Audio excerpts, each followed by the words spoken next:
Anchorage Bucs baseball is on the air. The Bucs, for the first time this season, trying to get back in the win column after a heartbreaking loss last night to the Miners. The Chinooks, well, they're off to a 1-7 start. They're trying to get back in the win column for the first time in a few days, but both teams desperately need a victory on a sunny day in Anchorage. Welcome inside Mulcahy Stadium alongside Milo Hoffman. My name's Alex Burstein. And Milo, last night a very interesting ball game. The Bucs looked like they were in full control, and then things came suddenly crashing down. Oh, suddenly crashing down might be an understatement. The Bucs held an 8-1 lead, and then all of a sudden you blink your eyes, that sixth inning happened. 9 runs were scored by the Matsu Miners. They took the lead off of a grand slam from Cole Funkhauser, the leadoff man. So just a change of the script that happened so fast, but it's something that you got to look back on and try to forget as soon as possible. It's a new day. You play the bottom of the team in the ABL with the Chugiack-Ealge River Chinooks, a team that you should beat. So another day for the Anchorage Bucs. That's the beauty of baseball. There's games almost every single day, 5 of them this week for the Bucs, and you can still end the week with a winning record. And it starts here tonight against the Chinooks, a team that the Bucs have looked good against this season. What does this Anchorage team need to do to get back on track? Yeah, last time the Bucs played the Chinooks, they won 13-3 off of that run rule there. Kai McGarry had the walk-off walk, as we'll say, in the 7th inning to win it 13-3. He had an excellent day with 4 RBIs. I think it starts at the top of the lineup with Kai McGarry. Set the dome for the entire lineup of the Bucs, and good things should happen. The offense went a little stagnant last night after the first couple innings. Just 1 run after the 3rd inning of play. To see if the top of the lineup with Kai McGarry can get things going for the bottom half in the heart of the lineup, things should be good for the Bucs. Well, before we completely turn the page on last night's game, let's take a quick look at how the Bucs fell to the Miners and dropped to 7-2 on the year. Here, yesterday's highlight. After a weekend off, the Bucs are back in action against a familiar opponent.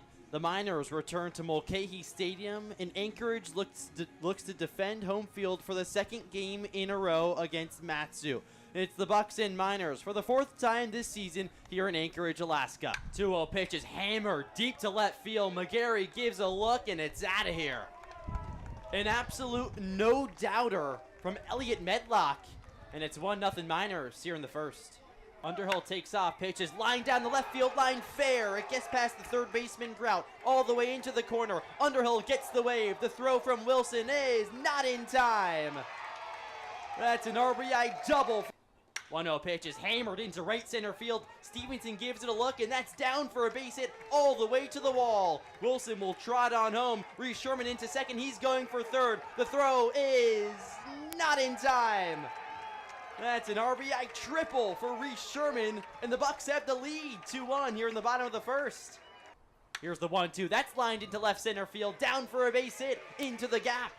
Sherman walks home. Rouet rounds 1st. He'll go into 2nd. Hold on there. That's an RBI double for Rouet. His 1st hit of the season, and the Bucs are up 3-1. Jensen set.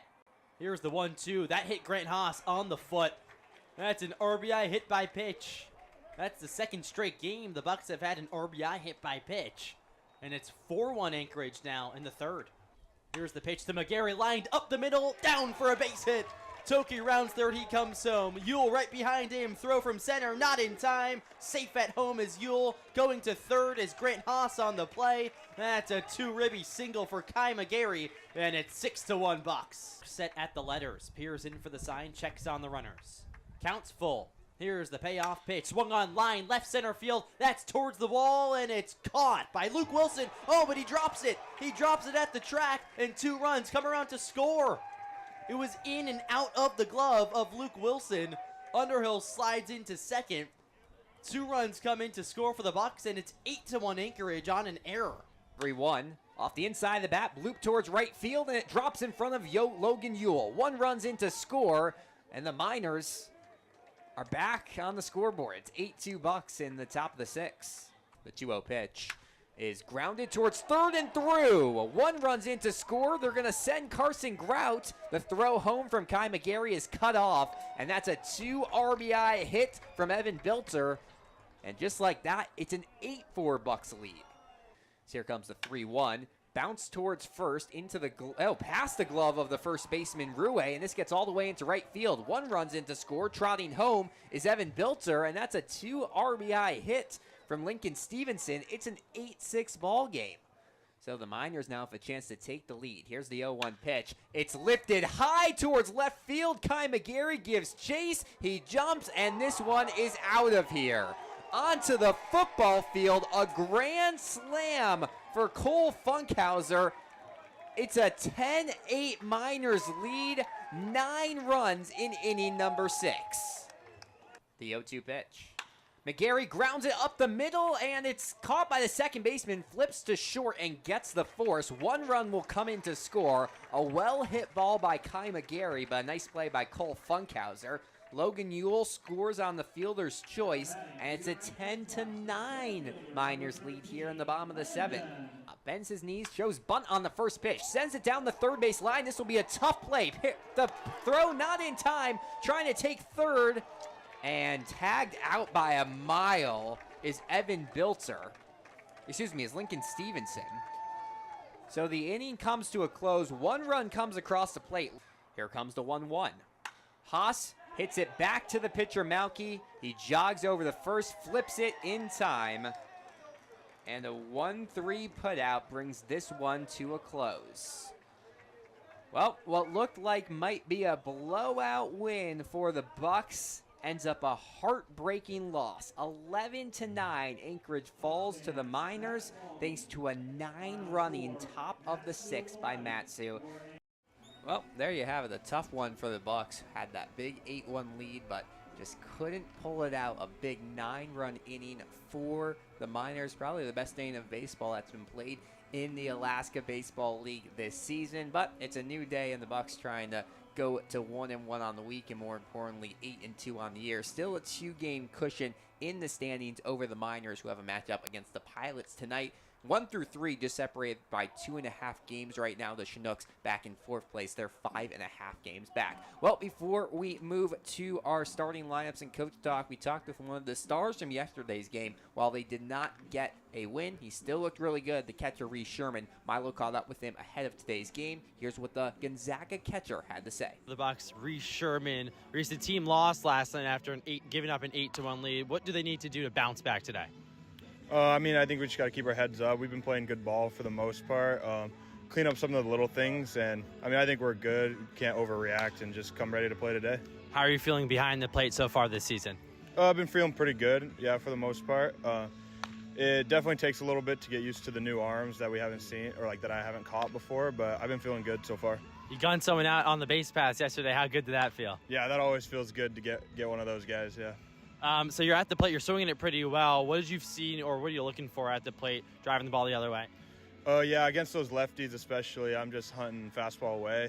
And in that first at-bat, I got it and was able to drive it to right center. Now, the Miners are the ones who beat you last night. Chinooks did. Do you feel a little bit of a rivalry brewing between the Miners and the Bucs, now 2-2 of the season series?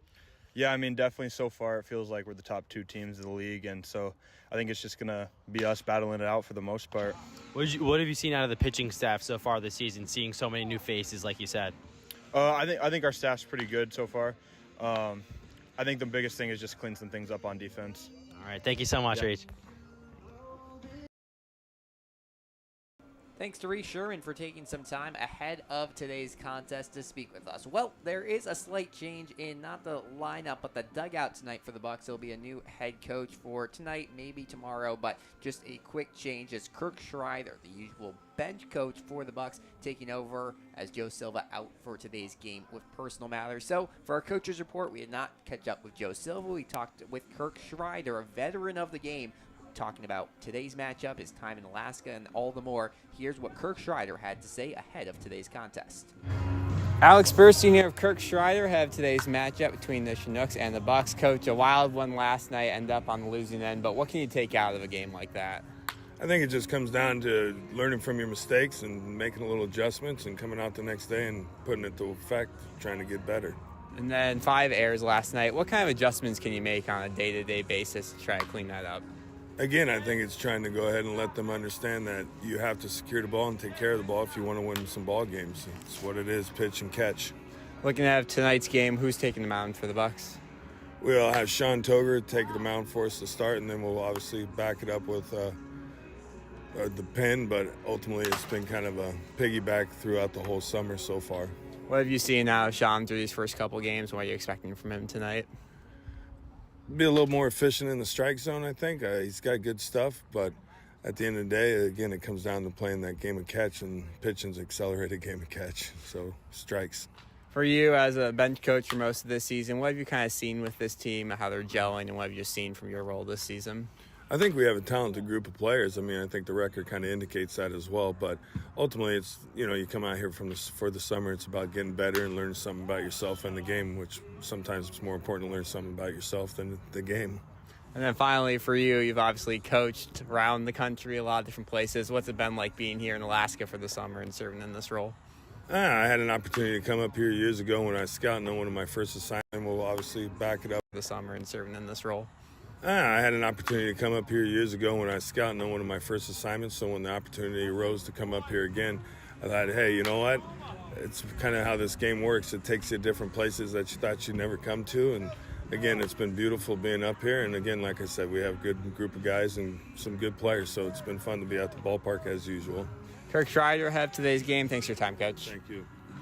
Well, there you have it. Kirk Schreider on today's Coaches Report ahead of the matchup between the Chinooks and the Bucs. Get ready to start in just about 2 or 3 minutes. Going through the starting lineups on the field right now. We'll take you through them quickly on the air, starting off with the visiting Chugiack Chinooks. Aiden Tauscher gets to start in right field. He'll be leading things off for Chugiack tonight. Isaiah Perito gets to start in center field, and right behind him, Carson Clark over at second. In the cleanup spot tonight, the designated hitter Brady Groves already has a home run this season. He has a big bat, but trying to get some more contact, hitting just under 200 on the year. In the 5 spot, Tate Green, he'll be doing the duties over at short tonight. Nick Hockemeyer playing in left field. Jake Mitchell is the first baseman. In the 8 spot, Tim Reynolds is your catcher, and Trent Cornell gets the start at third base. He rounds out the hitting lineup for the Chinooks, and Christian Foltz, a right-hander out of Messiah University, very, very strong pitcher for this Chinooks team. He will get the start on the mound, rocking the jersey number 14. Quickly taking you through the Bucs lineup, Kai McGarry gets the leadoff spot once again.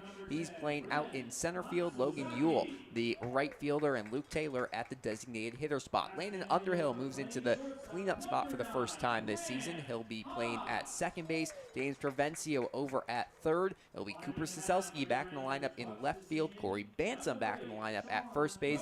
Hitting 8th, Ren Matsuzaki doing the catching duties. And rounding out the lineup, Grant Haas is the shortstop. Finally on the mound, Sean Toger, a right-hander, making his 3rd start of the year. Let's take a quick toss to the PA announcer for the national anthem, and then it's time for baseball here at Mulcahy Stadium.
And with that, it is time for baseball here in Anchorage, Alaska. The Bucs trying to get back in the win column, and they'll try to do it against the Chinooks, rocking just a 1-7 record on the year. And Milo, the problem for them, the pitching has been okay, but the offense just not there for the team. Yeah, the Chinooks boast the worst batting average in the entire ABL at .213, but there is some silver lining. Over the last 2 games, they've scored 15 runs with an on-base percentage of over 400, that is. So the offense is starting to come around. Now, granted, they still haven't been winning games at a great clip. Only 1 win on the season thus far. But the offense has been hitting well as of late, better than it started. So a little bit of improvement for the Chinooks, but still a struggle on the offensive side overall. Yeah, and bad news for them. Sean Toger is on the mound. The 6'2" right-hander out of Garden City Community College rocks just a 1.8 ERA through 2 appearances this season. Both of them starts. He's only gone 5 innings combined because you don't see him go very deep into the games, but when he's been on the mound, he has been dominant. Yeah, his last start came against the Chinooks last week. Pitched just 2 innings, like you said, almost more of an opener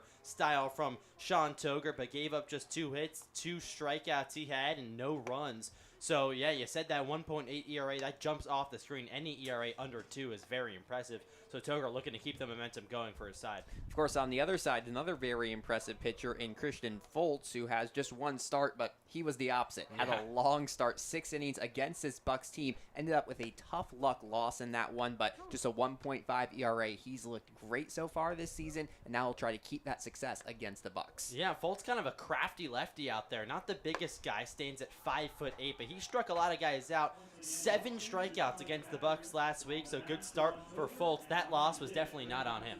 Not on him at all. It was the offense that couldn't do their job. They'll try to change that here tonight, and it all begins with Aiden Tauscher, the left-handed hitter. We'll have a 6:04 first pitch here in Anchorage, Alaska. Your umpire crew for tonight, it's Brandon Schmidt behind the home plate, Jesse Segura in the field. First pitch from Toger on its way. That's a fastball taken inside, 1 ball and no strikes to count. 61 degrees and cloudy for tonight's contest. A light crowd on hand. We'll see if they pour in as the game goes on. 1-0 fastball misses low, and good eye from Tauscher to go up in the count 2-0.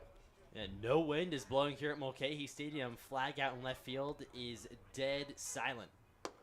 Next pitch, fastball hits the zone, and we'll move to a 2-1 count. First strike of the night from Sean Toger. And Milo, Toger's been very impressive so far this year. Yeah, you know, we just 5 innings so far, but he's looked really good, and he's striking out guys, inducing weak contact. 2-1 pitch, hits the outside part of the plate. Took some speed off of that one, but is able to craft the corner. And it's a 2-2 count here quickly on Tauscher. The right fielder comes into today hitting just 200 on the season. Waves his bat high. The lefty takes the next pitch outside and will work full to Tauscher on the first batter of the game. Now the Chinooks, although they haven't been off to a good start this year, have been competitive in a lot of their games, especially recently. Next pitch hit high in the air towards right field. A couple players coming in. It'll be Logan Yule, who calls everyone off and grabs it above his head for out number 1. Nice start to the game for Sean Toger, but also a pretty good leadoff at-bat for Aiden Tauscher. He saw a decent amount of pitches, that is, from Toger, but in the end, soft contact induced by Toger. That's the name of the game for him. He's not going to go, strike everyone out, but he's going to get his fielders involved. That's what you want from a starter. Another lefty to the plate in Isaiah Perito out of Messiah University. First pitch, beautiful breaking ball, finds the zone, 0-1 the count. And that's what worked for the Bucs last night until the 6th inning. Not a lot of strikeouts, but it was soft contact is how they got the outs. Here's the 0-1 pitch. Fastball swung on and missed. Perito got just the top of the ball.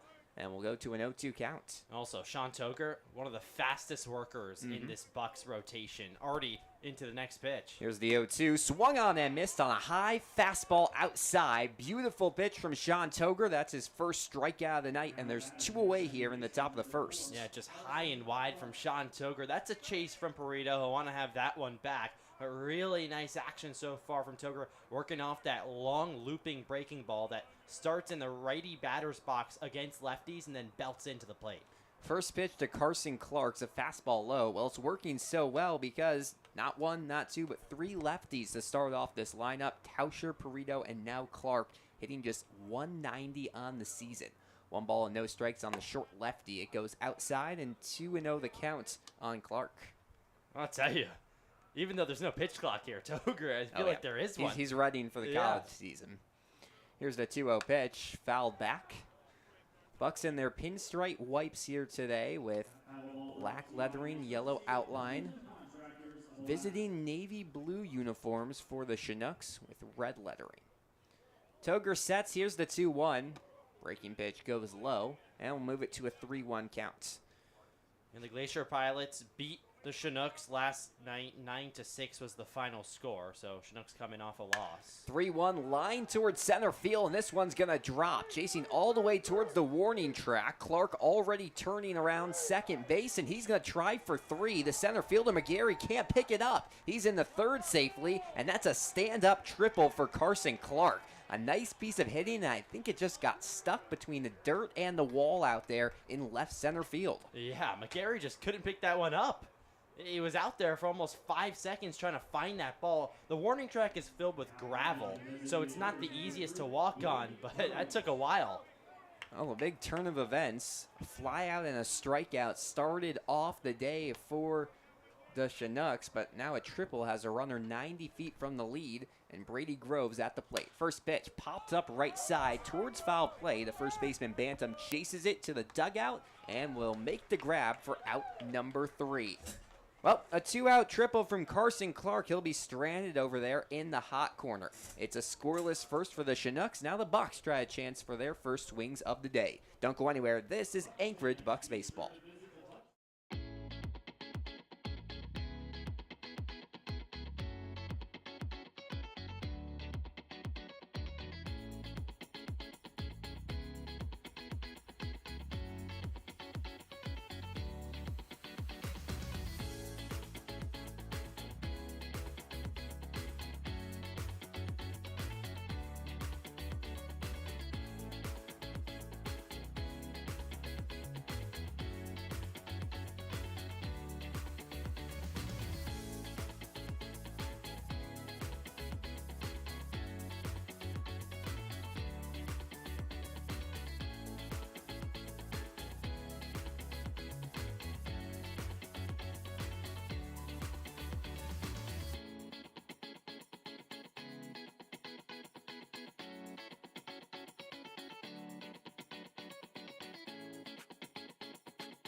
Back here at Mulcahy Stadium alongside Milo Hoffman, my name's Alex Burstein. A scoreless top half of the first for the Chinooks. Now their defense gets to work against the Anchorage Bucs here in game number 10 of the regular season. The Bucs with a very nice 7-2 record, trying to keep that going here tonight. Christian Fultz on the mound, went 6 innings against the Bucs. His last outing out of Messiah University, stands at just 5'8", but he has a lot of power in his pitches, Milo. Yeah, and looked really good against the Bucs last time out last week.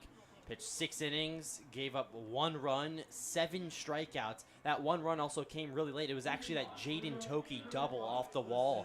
Toki's first hit with the Bucs. But overall, a really nice day for Christian Fultz against Anchorage. This is just his second start of the season, too, so he's only seen the Bucs so far.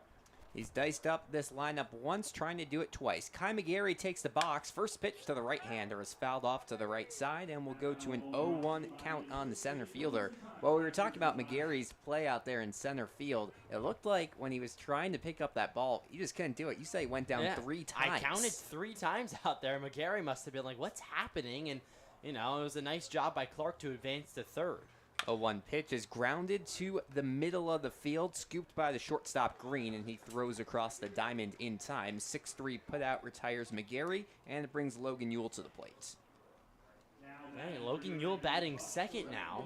He's been mumped up a lot, but why not? He's hitting .308 on the season, has walked more than he struck out, and a decent night last night, 1 for 4, 2 strikeouts, but those strikeouts were very interesting because they were actually appeals down to the first base ump, and the Bucs dugout was not in favor of the calls. So. Not too happy with it at all. First pitch to the lefty, Ewell is outside. It's interesting because Ewell's been hitting pretty solid the whole year. Even when he was having these good hits, they kept him in the 8-9 spot. Yep. Now tonight, they want to try something new, maybe put some new juice into this offense. The 1-0 offering goes outside, and we'll move it to a 2-0 count.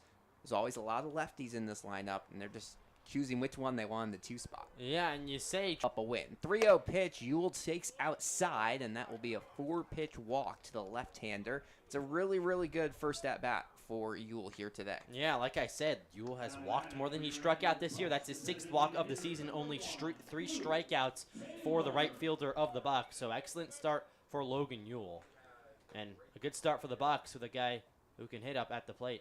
Luke Taylor takes a slow walk over to the righty's batter's box, rocking his signature bright yellow batting gloves. He raises his bat over his right shoulder and awaits the first offering. Here it comes. It's a fastball low, 1-0 the count.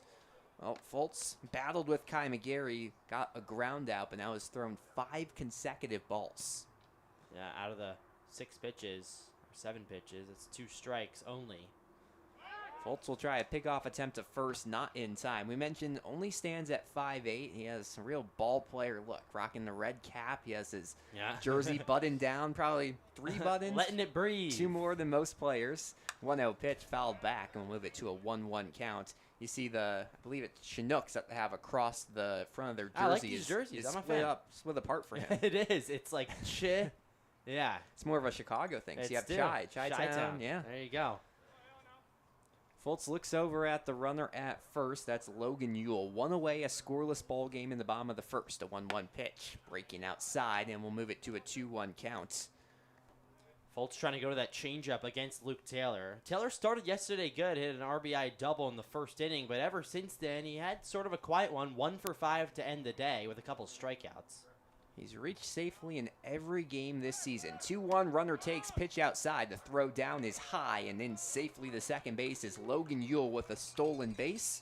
His 2nd in as many days, and the Bucs have a runner in scoring position here in the bottom of the first. And that's a category the Bucs lead the ABL in. Amongst many other statistics, the Bucs are atop the league in stolen bases, so a nice chance with a runner in scoring position now for Taylor. Ealge entered today 5th in the league in stolen bases. The only players ahead of him, well, on the Bucs, Kai McGarry, he leads the league. 3-1 pitch, fouled back, and Luke Taylor has worked his way to a full count here in the bottom of the first. 12 RBIs so far for Luke Taylor this season, so runner in scoring position. About the best guy you could possibly have up for the Bucs. Has had a knack for driving people home thus far. Twist his bat in the righty's batter's box. Here comes the payoff pitch. Big swing and a miss, strike 3. Nice pitch from Fultz, and there's 2 away in the bottom of the first. Yeah, first strikeout of the day for Fultz, and he had 7 of them against the Bucs last week, so he's proven he can do that. Not exactly what you would expect from Fultz, a 5'8" guy who doesn't have overpowering, heat and just stuff overall, but very crafty. He can get outs. And that's what you're going to see with a lot of these Chinooks guys. Not the high-powered pitching staff of a lot of these other teams, but just know how to paint the zone very well. Landon Underhill at the plate. The lefty takes a first pitch fastball for a strike to the outside part of the zone. 0-1 the count on Underhill. In a very good 344 on the season. Good for 3rd in the league entering tonight's matchup. Fultz sets as his face and throws a breaking pitch low, so we'll move to a 1-1 count. Logan Ealge out at second base. He walked 2 batters ago and stole second. You never know, might try to test Reynolds and steal 3rd as well. That's what the Bucs love to do, aggressive base running. 1 ball, 1 strike. The next pitch is hit high in the air towards right field. This ball's got a chance and gone. A 2-run shot from Landon Underhill for his 2nd home run of the year. No doubt about it, and the Bucs lead 2-0 in inning number 1. Woo! A moonshot, a crusher from Landon Underhill. That had the sound right off the rip. Deep to right field. He's gone to right field twice for both his homers thus far. The first one was a little squeaker over the wall. That one was probably onto the baseball field behind right field out there. My goodness. He always hits them high in the air, but that one you could tell it was carrying as well. We mentioned there's no wind tonight, so that was all in the strength of Underhill. James Provencio comes to the plate. The 3rd baseman takes the first pitch outside. 1-0 the count. Well, that's one way to wake up your offense. Yeah, and he has power. Hit 5 homers with Dallas Baptist University this past year, so that's a knack for hitting the long ball. Here's the 1-0 pitch. Fastball taken for a strike on the outside part of the plate. Well, he becomes just the third player in the league behind Elliott Medlock and Luke Taylor to reach the multi-home run mark. Now 2 on the year for Underhill. Next pitch dribbled foul. 1 ball and 2 strikes on Provencio. And just like that, the Bucs have scored more runs against Fultz than they did in 6 innings last week. So that's baseball. 2 runs already here in the first. The Bucs have really come to play in the first inning. They out have. of the gate these last couple of games. Now it's about sustaining it the whole game. 1-2 pitch goes outside, and we'll even out the count at 2-2 on James Provencio. Bases empty, 2 away, a 2-0 Bucs lead in the bottom half of the first here at Mulcahy Stadium. A cloudy but nice day for baseball. The 2-2 offering goes high, and we'll move it to a full count. Provencio leading the league in batting average among qualified batters, hitting .385 entering today. More quiet day yesterday, 1 for 4, trying to change that today. The payoff pitch. Provencio lines this over the head of the second baseman and into left field for a single. Base hit James Provencio, and it's 1 on with 2 away here in the bottom of the first for the Bucs. Still leads the ABL in hitting. .385 coming into the day. That'll scooch up a little bit after that knock. And you said 1 for 4 yesterday, but also walked, so was aboard twice. And he's another guy who's walked more than he struck out, so just an on-base machine for the Bucs. On-base machine. I like that. Gets on a ton. Cooper Sosowski at the plate. First pitch from Fultz, misses outside. Well, if you're Christian Fultz here, you might be happier seeing a righty because Landon Underhill, home run out of the lefty's batter's box. James Provencio, a hard hit single out of the lefty's batter's box. Now he returns to facing a righty. Sosowski takes the next pitch inside for a strike. 1-1 the count. Yeah, Sosowski making the start. He actually made the start against the Chinooks last week. Went 0 for 4 in the 4-1 win for the Bucs over at Lee Jordan Field. He's been a very good fielder, trying to get it going at the plate as well. Pitch outside. Sosowski hitting just .067 on the year, has a pair of RBIs. But what we've seen with a lot of these players, sometimes you just need 1 hit to really wake up your bat. Right, We've seen it out of Reese Sherman and a lot of guys. It's hard when you're not getting consistent play time as well. 2-1, swung on and missed. Fastball out of the hand of Fultz, and we'll move it to a 2-2 count. Bucs down to their last strike of the inning. 2 balls, 2 strikes, 2 away. There's a runner at first base in James Provencio. Already a 2-0 lead for the Bucs. Here's the pitch. Poke towards right field, and it's through on the ground. Provencio into second base, and that's a 2-out single from Cooper Sosowski. There's 2 on for Corey Bantam here in the bottom of the first. Way to go with the pitch for Sosowski. I mean, that was almost in the other batter's box, and he just poked it out there to right. I want to say something, too. I actually messed up my score sheet, so I put the hit for Sosowski, which was Provencio's, but in the end, I just predicted the game. Very happy I don't have to do some crossing out here. You forecasted the hit. Exactly. Bantam, the first baseman, stands in the lefty's batter's box, his knees slightly crouched. First pitch from Fultz. He takes it inside and just strikes the zone. Brandon Schmidt, the home plate umpire, says. We'll move it to an 0-1 count. Bantam hitting just .154 on the year. Has played sparingly the last couple of weeks, still waiting for that big hit from the lefty. Runners at first and second take their leads. The 0-1 in the dirt. It escapes from Reynolds in front of home plate, but the catcher does a good job to keep the runners at first and second. And Bantam had a single over at Lee Jordan Field last week. Was 1 for 4 in that start. Actually, this is his first game playing since that appearance, so a couple days off for Bantam. Make that 4 games in a row he didn't play. Pitch taken for a strike on the outside part of the plate. Fultz kind of figuring out these lefties. You just got to attack that outside part of the plate. A 4th lefty to hit here this inning for the Bucs. Logan Ewell, Underhill, and Provencio all reached. 1 ball and 2 strikes. Next pitch.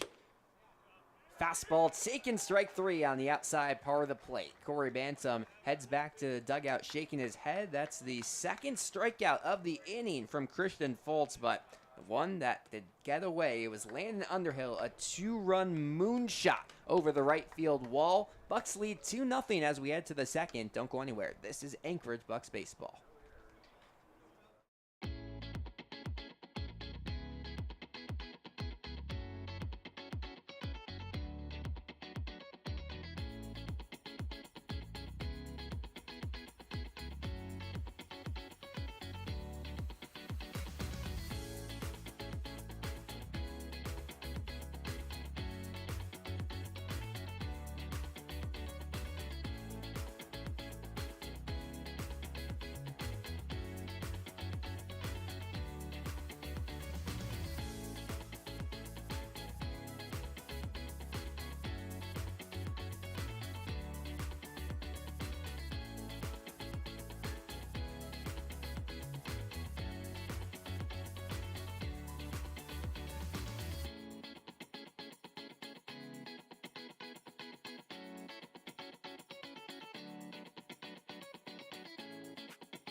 Back here at Mulcahy Stadium, John Toger now pitching with a lead as the Bucs take a 2-0 lead in the bottom of the first, and the right-hander will stay in for a second inning of work against the 5, 6, and 7 hitters for the Chinooks. Tate Green starts things off, the shortstop, hitting .286 on the year, has 2 RBIs and 1 home run that came against this Bucs team a couple of weeks ago. Green, a righty, twists his shoulders in the righty's batter's box. Here comes the first pitch. Breaking ball hit high in the air towards right field. Logan Ewell chases over and will make the grab for out number 1 near the line. So a quick first out here from Sean Toger. That's just what you like to see. And on the fist right there to Tate Green. Tate Green's a dangerous guy. He hit a homer right here at Mulcahy Stadium. So he's someone who has some power at the shortstop position. But, yeah, just Toger did a nice job to jam him. Nick Hockmeyer takes the first pitch for a ball low near the dirt. It's interesting. Just 3 home runs for the Chinooks this year. 2 of them came in 1 game against this Bucs squad. 1-0 line down the first base line and foul. Beautiful day for baseball and soccer as well. Some action over the left field wall on the turf field. I got to get involved out there sometime. You do. We need to see you. You're a soccer star. I don't know about star. Former star. Maybe previous. Previous star. But, yeah, always fun. Looks like warm-up's going on out there on left. Game hasn't quite started yet. I still have time. 1 ball and 1 strike. Next pitch, breaking ball. It gets away from the hand of Toger, so it sails all the way to the backstop. Yeah, that's one that Toger is probably going to wipe his hands off the jersey a few times. That wasn't my fault. That was the ball's fault. That's what he'll say. Well, you're just glad no one's on the base paths. 2 balls and 1 strike on Hockmeyer. Next pitch, fastball is high. Bounces off the glove there of Matsuzaki. Catcher who's already thrown out 3 batters this season on the base paths. It's been very impressive out of North Park University in Chicago. Here's the 3-1 pitch. Fastball line towards first. Bantam gets it on the ground. He'll flip to the pitcher, Toger, who hits the bag in time. And that is a 3-1 putout for the second out of the inning. A nice job by Bantam to get in front of that ball. That had a tough hop, and it was hit really hard towards Bantam over down the right field line. But way to get in front of it, block it with your chest, and make a clean toss over to Toger, who was covering well. It looked like it took a quick bounce in front of him, too, and then he was able to get the ricochet and still toss it over to Toger in time. He had to decide whether to run it to the bag or flip it. First pitch to Jake Mitchell is hit high in the air. This one will stay shallow, though. Drifting over, Landon Underhill makes the grab in shallow right field for out number 3. A 1-2-3 top of the second for the Chinooks. The Bucs head to bat for a second time today, up 2-0. We'll be back in just a second. This is Anchorage Bucs Baseball.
Back here at Mulcahy Stadium alongside Milo Hoffman, my name is Alex Burstein. A 2-0 Bucs lead as they take to the plate for the second time here today.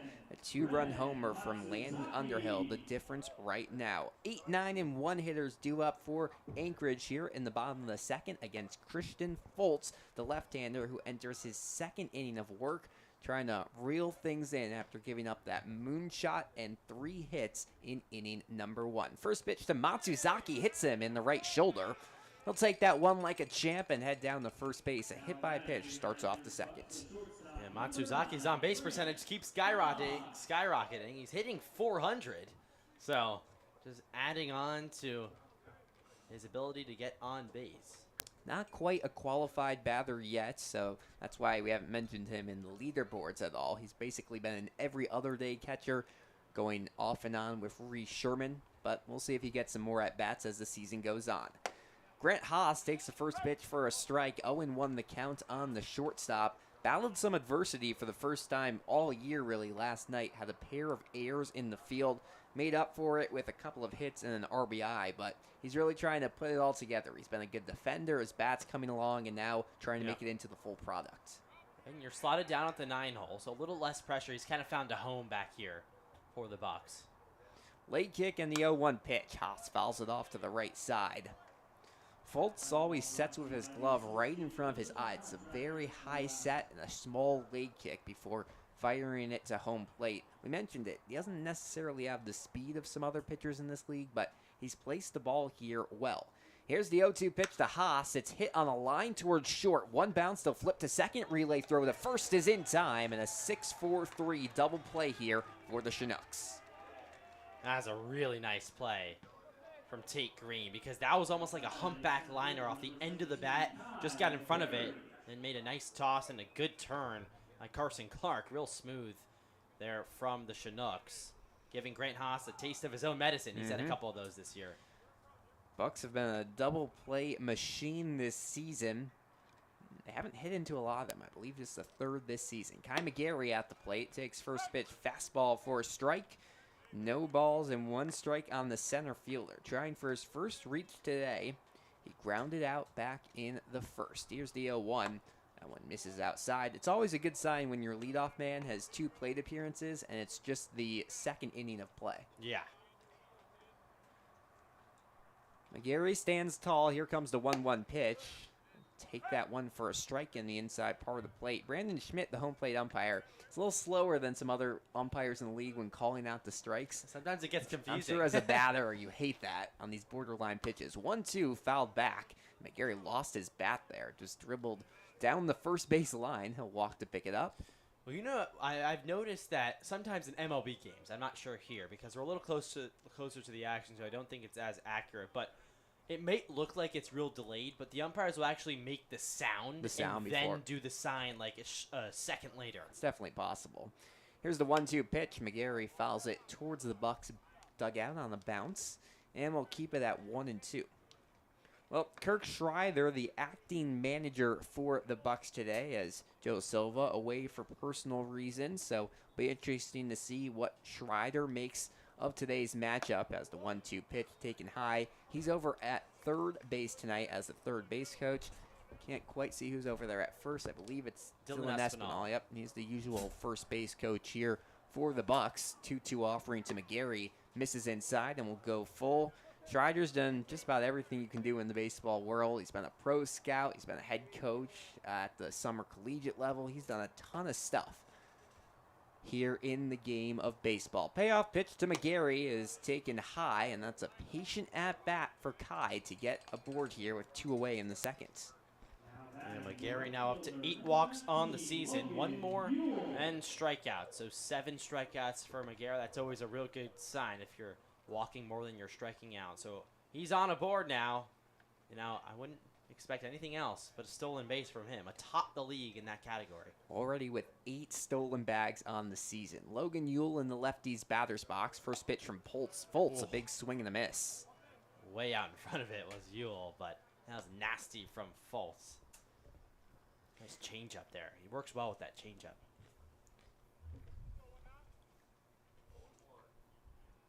Pickoff attempt to first base, not in time. An interesting move there from Fultz. Almost looked like it was a balk. He looked like he was maybe set and then threw over to the bag in first, but field umpire Jesse Segura will say no. We'll do the 0-1, and Ewell takes it in the other batter's box. 1-1 the count on Ewell.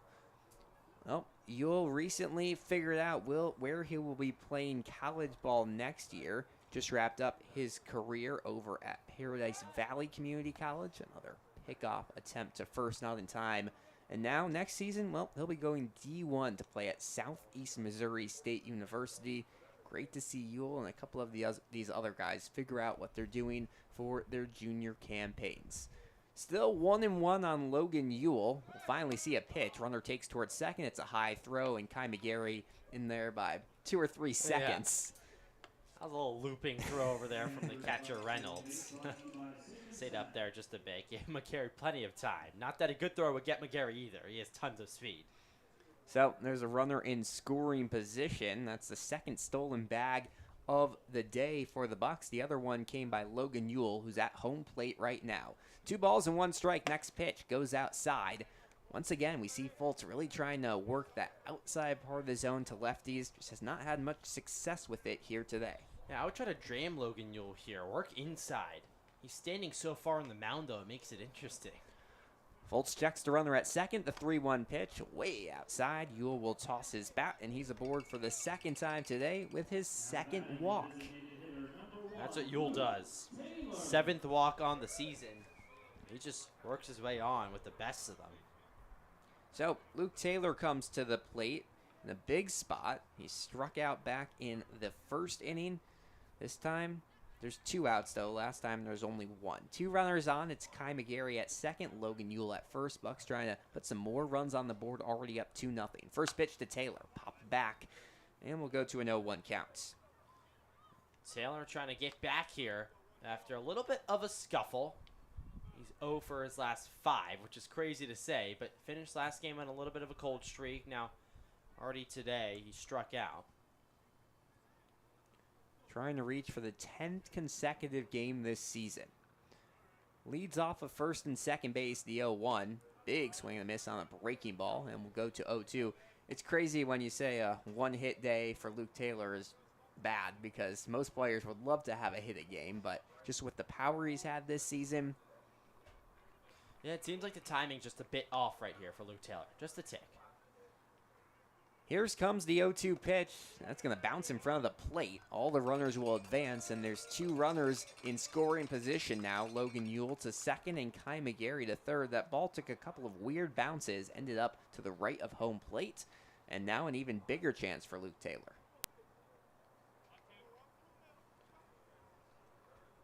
So, Kai McGarry at third after a stolen base and a wild pitch. Ewell at second on the wild pitch. And now Taylor with a big chance. 1 ball and 2 strikes. Next pitch. Taylor hits it high towards right field. Should be playable for Aiden Tauscher, who makes a grab, and that will be out number 3. Well, the Bucs strand 2, score none. It's still a 2-0 Anchorage lead as we move to the third. Don't go anywhere. This is Anchorage Bucs Baseball.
Back here for the third inning of action at Mulcahy Stadium alongside Milo Hoffman. My name is Alex Burstein. A 2-0 Anchorage Bucs lead over the Chugiack Chinooks.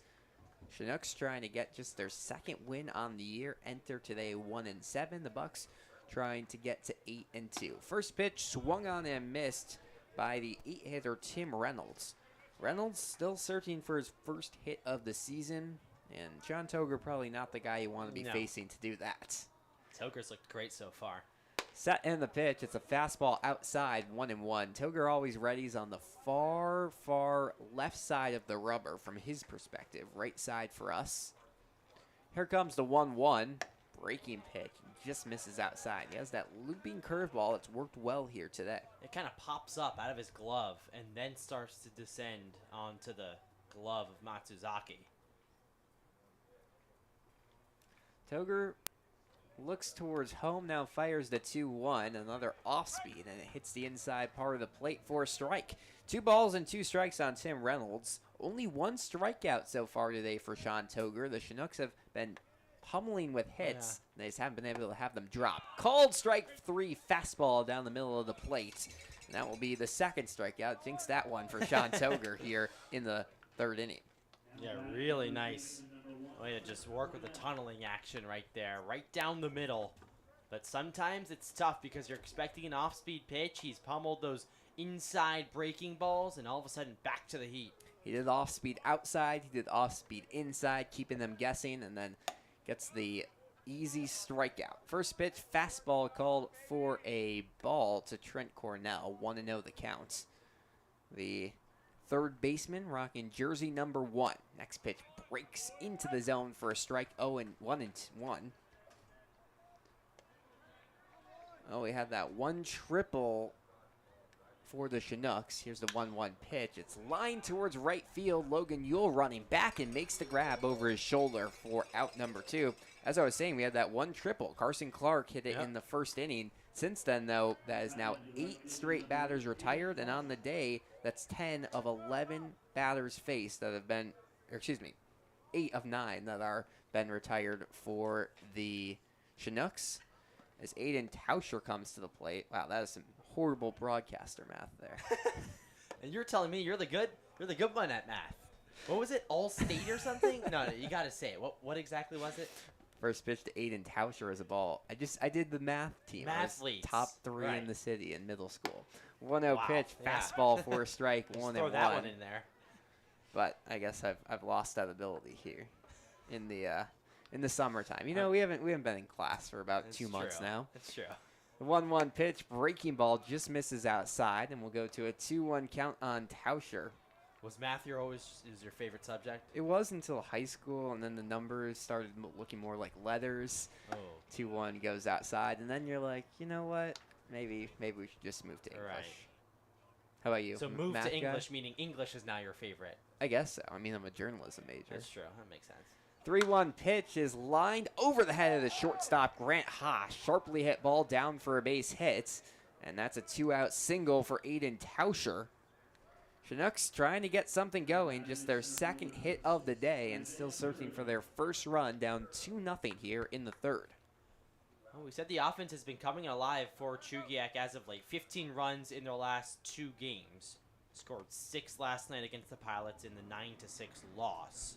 So, trying to get the offense going here. Top of the lineup with 2 outs. Maybe a 2-out rally chance here, starting with Isaiah Perito. And Perito trying to do some damage, hitting .333, one of the top bats on this Chinooks team. Runner off of first pitch. Fastball taken for a strike. 0-1 the count on Perito. That actually looked like a splitter almost from here. Had like outward movement, a little off-speed action. He's switching it up a lot. Ogres look great so far, only 2 hits. 0-1 breaking pitch. That's beautiful into the zone for a strike. 0-2. You mentioned he has so much going for him, and because of that, they have no idea what's coming. And talk about Perito, as good of a hitter as he is, it's always going to be harder to make contact with the ball when it's whiffling like this. No balls, 2 strikes. They'll throw over the first, not in time. Bucs trying to get out of the 3rd inning. Still up 2-0. The lone difference so far, a 2-run chop by Landon Underhill. Just a monster hit in the 1st inning. Here comes the 0-2. That one misses high and outside. Perito stepped out of the box and took a very quick swing, trying to keep himself ready for these balls. Yeah, no, he's looked at a couple now. So, trying to swing, get all the juices flowing here. He rocks a baby blue left arm sleeve. Runner takes on the 1-2. It's high. Throw down to second. Gets past Grant Haas. Luckily, Landon Underhill was there to back it up. But a stolen bag for Aiden Tauscher has a runner in scoring position for just the second time today for the Chinooks. A big chance here. This hit could really change the outlook of the entire game if Perito gets a hit, of course. Toger trying to create the out. 2 balls and 2 strikes on the left-handed hitter. Toger veers over at second base, now fires. Swung on and bounced towards second. Underhill gloves it to his right, throws to first, and it's a wild throw.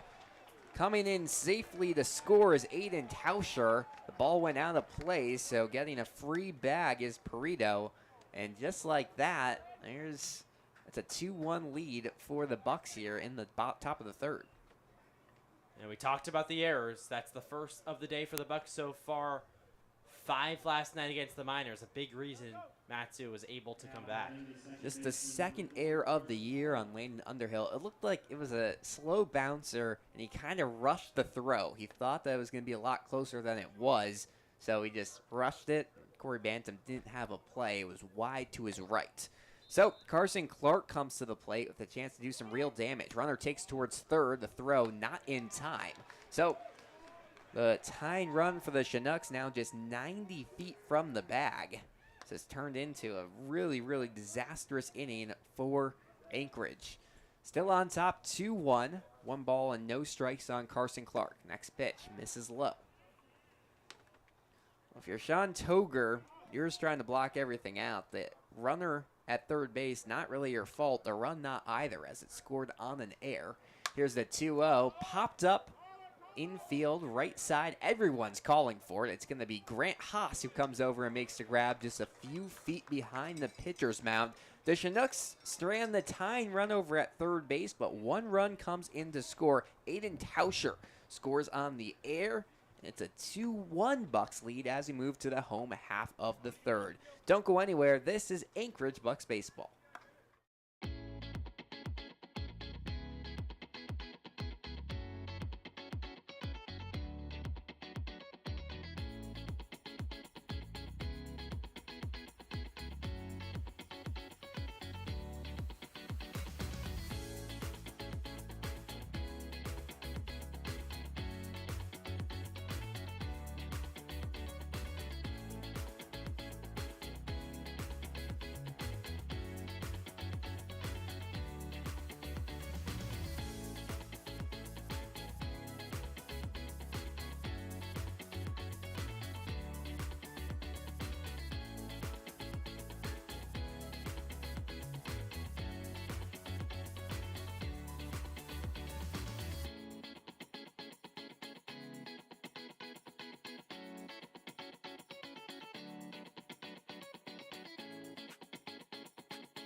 Back here at Mulcahy Stadium, a 2-1 lead for the Bucs.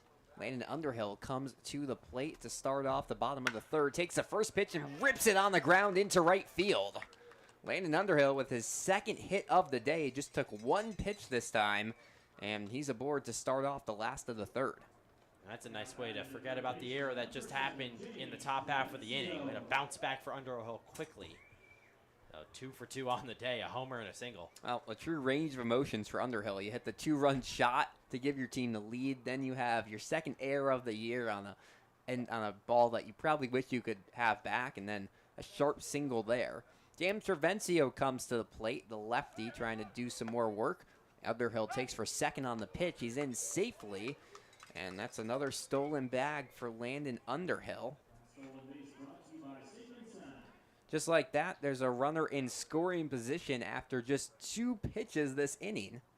very aggressive base running here from the Bucs. I mean, obviously you want to have runners in scoring position. You don't usually see it after just the first pitch of an at-bat. Why waste time? Yeah. You know Underhill can get there safely. Foltz steps off the mound. Underhill dancing over there at second. Might have gotten into the mind of the lefty. You know, with the lefty on the mound, as a runner, you're able to take a bigger lead over there at second. You don't see many pickoff attempts out to second base. Foltz sets high, the 0-1 pitch, in the other batter's box will go to 1-1 on Provencio. And it seems like Foltz is just hooking this off-speed a little bit. The changeup, he's getting over and around it, which is making it tough, and therefore it's landing outside to left-handed hitters. 2-1 Bucs lead in the bottom of the third base. James Provencio at the plate trying for his second hit today. 1-1, big swing and a miss on the fastball. And Provencio will fall down in the count 1-2. Third baseman today. He started yesterday at second base, made the move over the third in the latter stages of the game. Here comes the 1-2. Breaking ball grounded towards short. Underhill is going to get caught in a pickle. They're going to throw to second, or no, there was a fake throw, and he ends up getting tagged out by the shortstop, Green. Faked out Underhill and faked out me, but either way, there's one away. Provencio's aboard on the fielder's choice.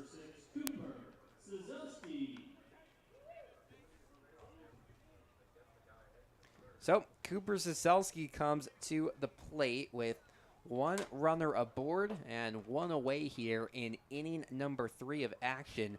The Bucs really want some runs, leading just by 1. Provencio a short lead off of first. They'll throw over, not in time. We saw yesterday, and we talked about this earlier, the Bucs offense looked great in the first inning and the third as well, but then it kind of got quiet for the rest of the game. Yeah, this is a big couple innings here. Selski fouls one back, 0-1 the count. You want to have a team that can score in the start, middle, and end of games. Start off the game, get some momentum going, keep it going in the middle innings, and then obviously close out the game strong. No balls and 1 strike on Cooper Saselski, the right fielder. Next pitch swung on and missed on a breaking ball, and we'll go to an 0-2 count. Yeah, just swung right through that off-speed. Big 12-6 curveball belting in, so Saselski needs to get back in, poke that single to right field. Not hard hit off the bat, but all singles count the same. Saselski playing for the first time in a few days, trying to do some damage. Long wait, the 0-2 pitch. Fastball called, strike 3 on the inside part of the zone. That's another strikeout for Foltz, his 3rd of the day. The first one looking, and there's 2 away here for Corey Bantam. Yeah, that one was just right inside, barely hit the strike zone, and Saselski stayed around for a couple seconds. Now he walked back. Foltz's first pitch to Bantam is taken low and outside. Well, we're talking about where the ump is saying something before showing something. And just because we've seen kind of delayed reactions from the batters as well, I'm guessing that's not the case. Yes. Unless they're just waiting around trying to sell their case. 1 ball, no strikes. Next pitch to Bantam. Check swing. Doesn't matter. It's in the zone either way. And the sweeper gets the count to 1-1 on Bantam. There's just a little check swing there. Bantam trying to hit the ball. He likes to pull it a lot. Although a couple of those hits in the exhibition series were bloops out to left. Pickoff attempt to first, not in time. We've seen Foltz, a lefty, throw over the first base a lot here tonight. We've only witnessed 1 successful pickoff attempt through the first 10 games of the season for the Bucs. Wow. Don't see it a lot. Here's the 1-1.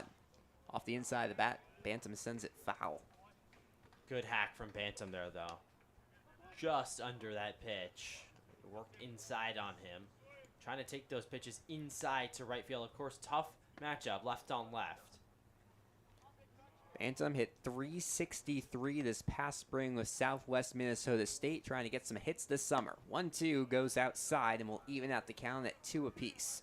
2 balls and 2 strikes, 2 away here. Runner over at first base is James Provencio. Bucs have already stranded 4 runners today. Here's the next pitch. Breaking ball swung on and missed, strike 3. Back-to-back strikeouts gets Christian Foltz out of the inning with no damage done. No runs, 1 hit, no errors, and 1 runner left on the base paths. We head to the 4th, still just a 2-1 lead for the Bucs. Don't go anywhere. This is Anchorage Bucs baseball.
To the fourth we go here at Mulcahy Stadium. A 2-1 lead for the Bucs over the Chinooks here. Anchorage trying to get back on track after a heartbreaking 11-9 loss to the Miners last night. Sean Toger stays into the game. First pitch is a off-speed missing low to Brady Groves.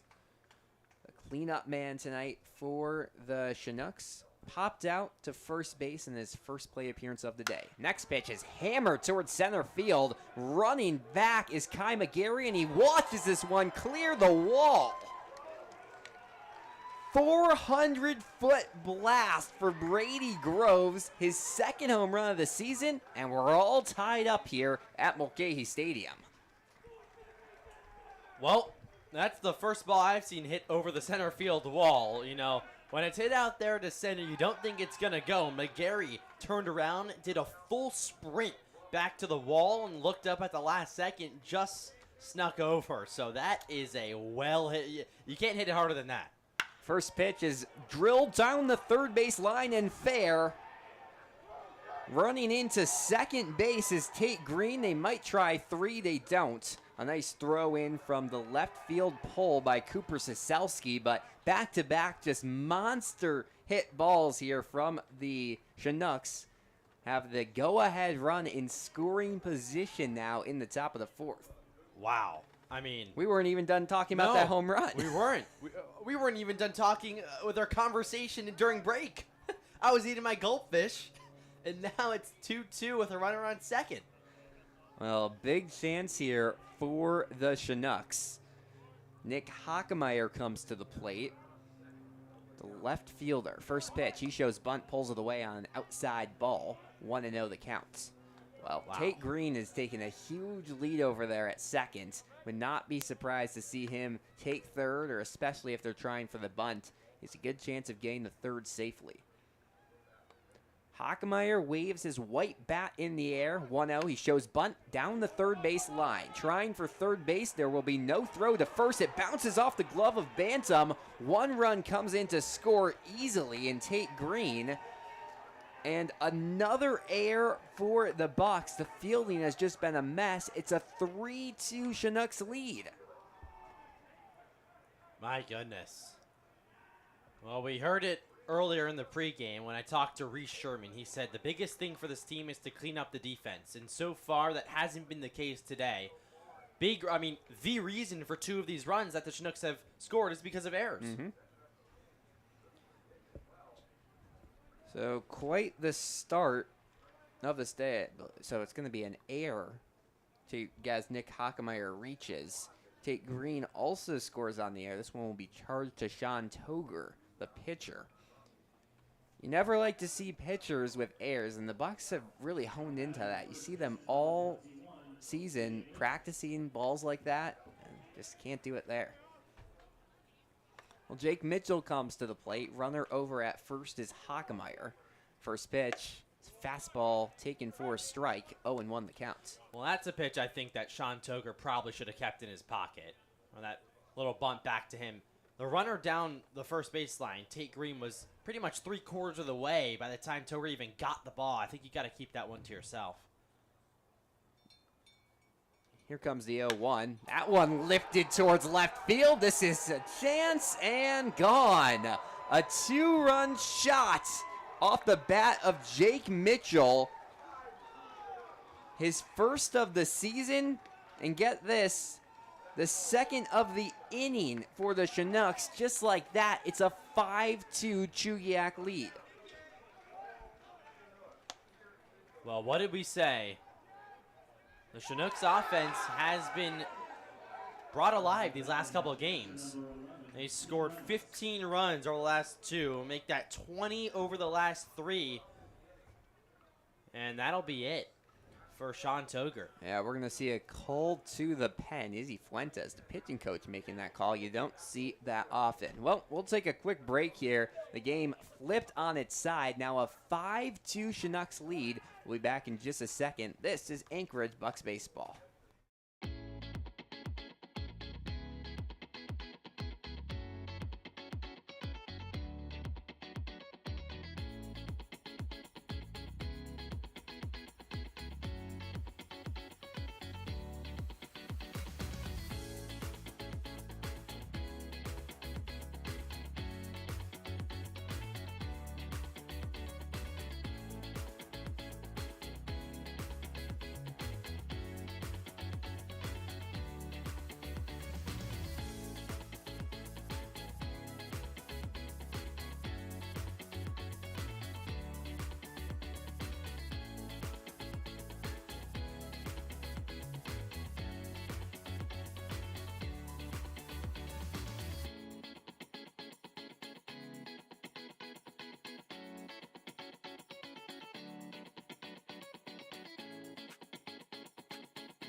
back here at Mulcahy Stadium. Just like that, it's a 5-2 lead for the Chinooks over the Bucs. 4 runs this inning. Echoes of last night's 9-run inning for the Miners. The Bucs just keep having one inning that just completely falls apart. First call to the pen for either team today as Trace Hartman comes in to relieve Sean Toger. 3rd appearance of the year for Hartman, who rocks a 1.5 ERA and a 2-0 record in 2 relief appearances, 6 innings pitched. Well, Milo, before that 4th inning started, I was going to say that this is almost certainly going to be the longest appearance of the year for Sean Toger. He had gone 3 innings just once, just needed to record 1 out, but then everything fell apart. Yeah, I mean, like you said, 2 nights in a row, big crooked innings, and there's still nobody out for the Chinooks. First pitch is a fastball taken for a strike by Tim Reynolds. Well, what can we expect here out of Hartman? Hartman's going to go to the fastball and make sure to play off of that heater with the off-speed stuff. Looked really good at Lee Jordan Field last week. Picked up the win, like you said, his 2nd win of the season. Actually went bulk innings, too. Pitch low, so we'll move to a 1-1 count. And the most impressive thing in the outing was Hartman worked himself out of a couple situations without giving up runs. Here's the 1-1 slammed foul down the 3rd base line by Reynolds. I mean, they're just seeing the ball so much better than the first 3 innings. Yeah, and you said he worked into and out of some jams, Hartman did, against the Chinooks last week. He had a big double play in that one, too. So no one on here. Fresh start for Hartman, nobody out. Here comes the 1-2 pitch. Called strike 3, off speed from Trace Hartman, sends Tim Reynolds back to the dugout, and there's 1 away here in the 4th. Really nice off-speed stuff from Trace Hartman. Just buckled the batter. And that's all you can ask for from your off-speed stuff. Big first out for the Bucs to try to get this inning going and move it on to the home half to try to hit, because I'll tell you, the Bucs want to hit right now. Defense is letting them down. Sean Toger ended the day with just 1 strikeout. Trace Hartman matches that in his first batter faced. First pitch fouled back by the 9-hitter Trent Cornell. He flew out last inning in the 3rd. It took the Chinooks 3 innings to bat through their lineup for the first time, and now, just like that, Cornell's batting for a 2nd time the next inning. Yeah, a lot of at-bats for the Chinooks as of late. Here comes the 0-1 pitch. Swung on and missed. Nice breaking ball from Trace Hartman. And we'll go to an 0-2 count. This is exactly what you need out of your reliever. But, I mean, most importantly, the Bucs offense is going to have to find some new life. Here's the 0-2. Swung on and missed. Outside breaking ball. Trace Hartman dirty here early on. Back-to-back Ks. And there's 2 away in the 4th. Yep, exactly what you want from Trace Hartman. 2 quick outs, 2 punch outs for Hartman. And, you know, we didn't see him do so much of that against the Chinooks last time out. He induced the hard or the weak hits this time, going to the punchies to record his outs. The lefty Aiden Tauscher comes to the plate. First pitch to the leadoff man's a fastball just low. That looked like a really good pitch, but umpire Brandon Schmidt will say a little too low, and it's a 1-0 count. Tauscher trying for his 2nd reach today. Here's the 1-0 outside. Well, it's easy to argue Hartman has been one of the best relievers, if not the best, this season for the Bucs. You can throw Jack Giordano in that conversation as well. Here's the 2-0 goes low. And John Witt, I would probably And John add Witt, there. those 3. But they all kind of serve different roles. Yep. Hartman's more of the middle reliever, which you see him coming in here in the 4th. Witt has been more of a 7th, 8th inning guy. And then Giordano's in the 9th. They have been locked down. 3-0 pitch. Fastball taken low. And that'll be a 4-pitch walk offered to Tauscher. And the sun is really starting to come down on Mulcahy Stadium. You've seen just about everything here today. Yeah, There was rain. There was sun. Was there was rain? I think there were sprinkles. Okay, maybe earlier. sprinkles. Yeah. Nothing bad. Right. There's been rain forecasted every day, Yeah. and then we have not really seen many showers. Pickoff attempt to first not in time as Isaiah Perito comes to the plate. He reached via an air back in the 3rd, and it ended up being on that same play, a run scored by Aiden Tauscher. Next pitch taken for a strike, 0-1 the count on Perito. But he's someone who can really ignite an offense, and trying for that here. The Chinooks up 5-2. 0-1 runner takes. Pitch taken for a ball. Throw down the 2nd is a dart in time. Ren Matsuzaki to Grant Haas. That's some magic. And there's 3 outs here in the 4th. It's a 5-2 lead for the Chinooks. They score 4 in the top half of the 4th. We'll move to the last of the inning. The Bucs offense has some work to do. Don't go anywhere. This is Anchorage Bucs baseball.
For a second straight day, the Bucs find themselves in a pickle. 5-2 Chinooks lead as we enter the bottom of the 4th. And the pickle is, you start the game off strong, you have a big lead, or in this case, just a 2-0 lead, but then the opposition turns it on its head. Today, a 4-run 4th inning from the Chinooks have it now a 5-2 deficit for Anchorage as we enter inning number 4. Ren Matsuzaki starts off the bottom half. First pitch to the catcher is in there for a strike. Christian Foltz still in for a 4th inning. He's looked really, really strong since he had that home run given up in the 1st. Next pitch swung on and missed, a sweeper out of the arm of Foltz.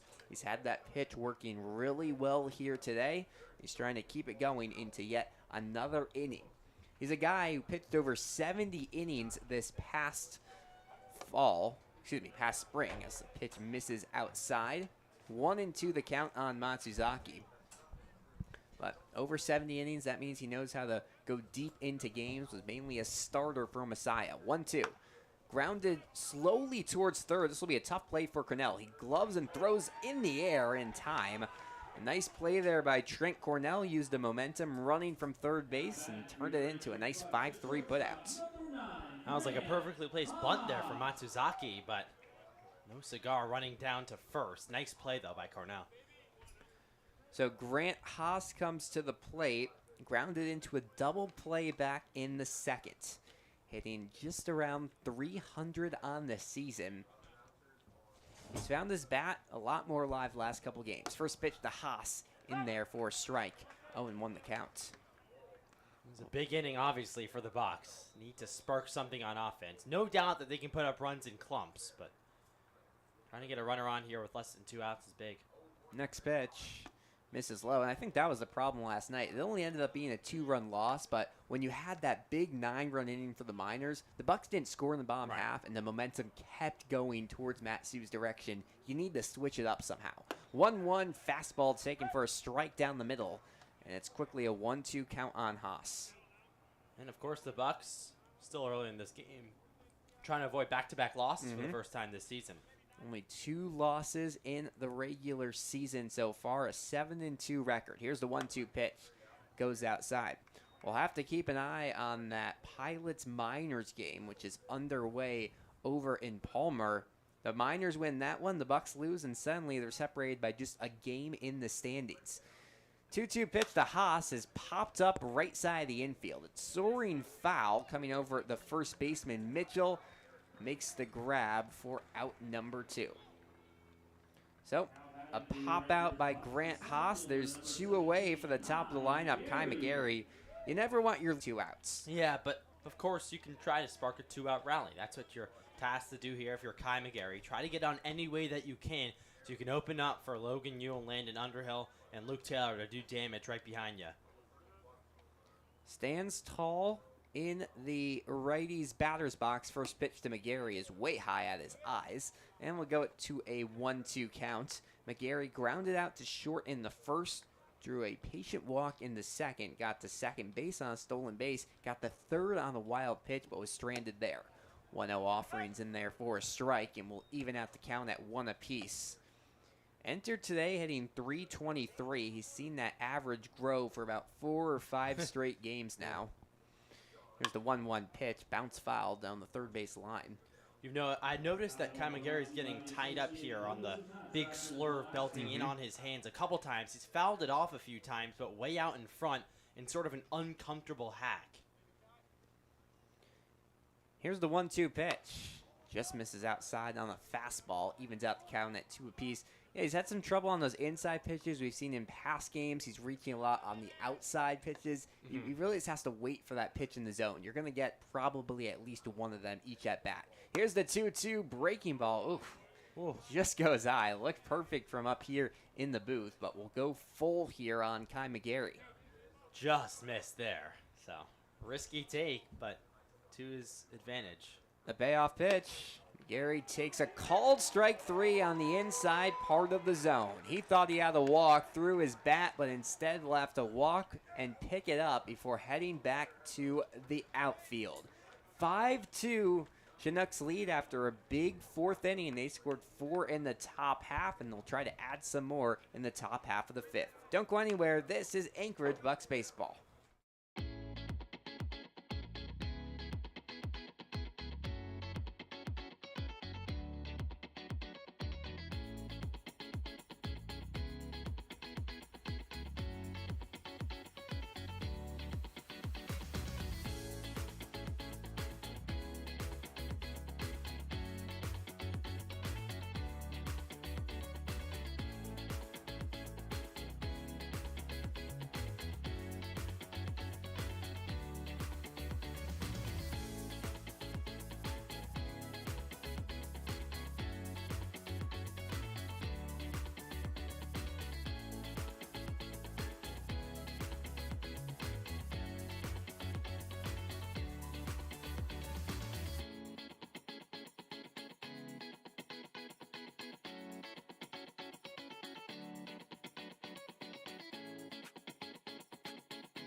Back here at Mulcahy Stadium, a 5-2 Chugiack lead as we enter the top half of the 5th. It was a big inning number 4 for the Chinooks on offense, and they're trying to keep that going here in the 5th. Isaiah Perito will start things off. He was at the plate when Aiden Tauscher got caught stealing to end the 4th. First pitch taken for a strike. Trace Hartman stays in for his first full inning of work.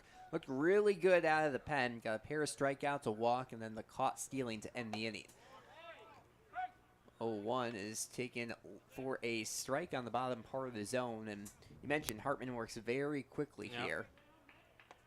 No balls and 2 strikes on the lefty Perito. Next pitch just misses high and away. Took a little speed off of that. You know, you always want to see if you can get a chase for an easy strikeout. You don't want to feed them something that they can send a long ways, which we've seen the Chinooks are able to do today. Here's the 1-1. Just goes outside. And you say first fresh inning for Hartman. He actually had to muster up the 3 outs That's in the last true. inning. No, I guess it would be a full. Yeah, after 4 runs already came home. But first time he starts the inning with the bases empty. 2-2. Called strike 3 on the bottom outside part of the zone. Borderline pitch from Trace Hartman goes for a strike. His 3rd of the game, and there's 1 away here in the 5th. Yeah, that's Hartman's 2nd backwards K of the outing. So really nice stuff from Hartman so far. 4 batters faced, 3 strikeouts, 1 walk. Carson Clark comes to the plate, sends the first one on a line towards left field. It drops fair, rolls all the way to the wall. Clark turning first. He'll have an easy stand-up double. And just like that, another runner in scoring position for the Chinooks here in the 5th. Yeah, Carson Clark is halfway to the cycle. Yep. Has the triple and double out of the way. Now that she's the single and the homer. But, yeah, the Chinooks offense has come alive here these last couple games and now today. So maybe just a slow start for them offensively. Now they're showing who they actually are. The dangerous Brady Groves comes to the plate. Homered his last time up, his second of the season. First pitch to Groves. Off speed there for a strike. 0-1 the count. Well, we said Landon Underhill became the third player in the ABL to have multiple home runs. Groves becomes the fourth just a couple of innings later. Here's the 0-1 pitch. Big swing and a miss. That was a home run swing on a high and inside fastball from Hartman. Yeah, he wanted that one. And Groves had one of the more impressive homers I've seen thus far to dead center field, almost on a line.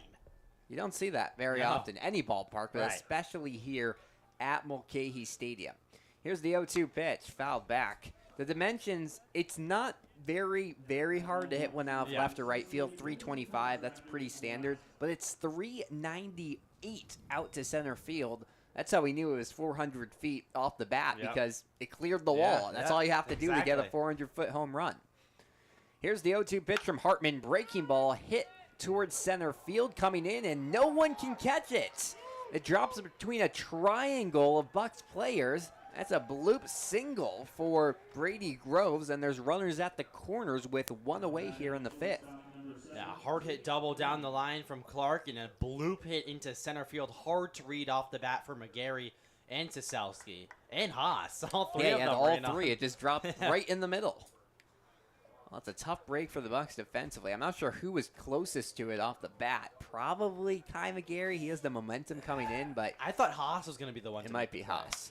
First pitch popped up to the right side by Tate Green. Corey Bantam going over and makes the grab. A nice play by the first baseman in foul territory. All the runners will stay put, so there's 2 outs now for Nick Hockemeyer. A chance to pick up an RBI or two, and more importantly, give some insurance to his Chinooks team. So, 2 on, 2 away. Hartman wants to get out of this inning clean. Has a sub-2 ERA. First pitch popped up towards center field. This time, Kai McGarry doesn't have much room. He has to go. Easily makes the grab for out number 3. And the Bucs, a sigh relief here in the top of the 5th. 2 runners left on the base paths. No runs come across the plate for Chugiak. It's a 5-2 Chinooks lead as we move to the last of the 5th. Don't go anywhere. This is Anchorage Bucs baseball.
We go to the last of the 5th here at Mulcahy Stadium. Alex Burstein here alongside Milo Hoffman. A 5-2 Chinooks lead over the Bucs thanks to a 4-run 4th inning. The Bucs, they haven't scored since all the way back in the 1st. They'll try to change that with the heart of the lineup. 2, 3, and 4 hitters here in inning number 5. Logan Ewell takes the first pitch all the way for a strike. 0-1 the count.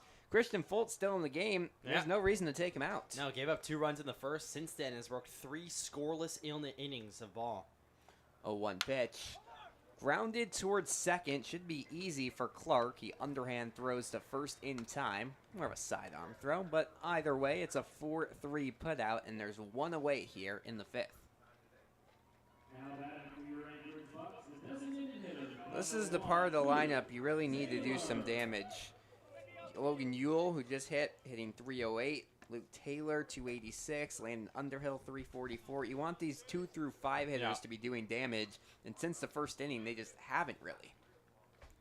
Only 4 hits for Luke the Bucs. Taylor takes a big swing and miss at the first pitch, 0-1 the count. Well, Fultz at that 75 pitch mark. Have to imagine this could be his last inning, maybe one more. It's getting up there.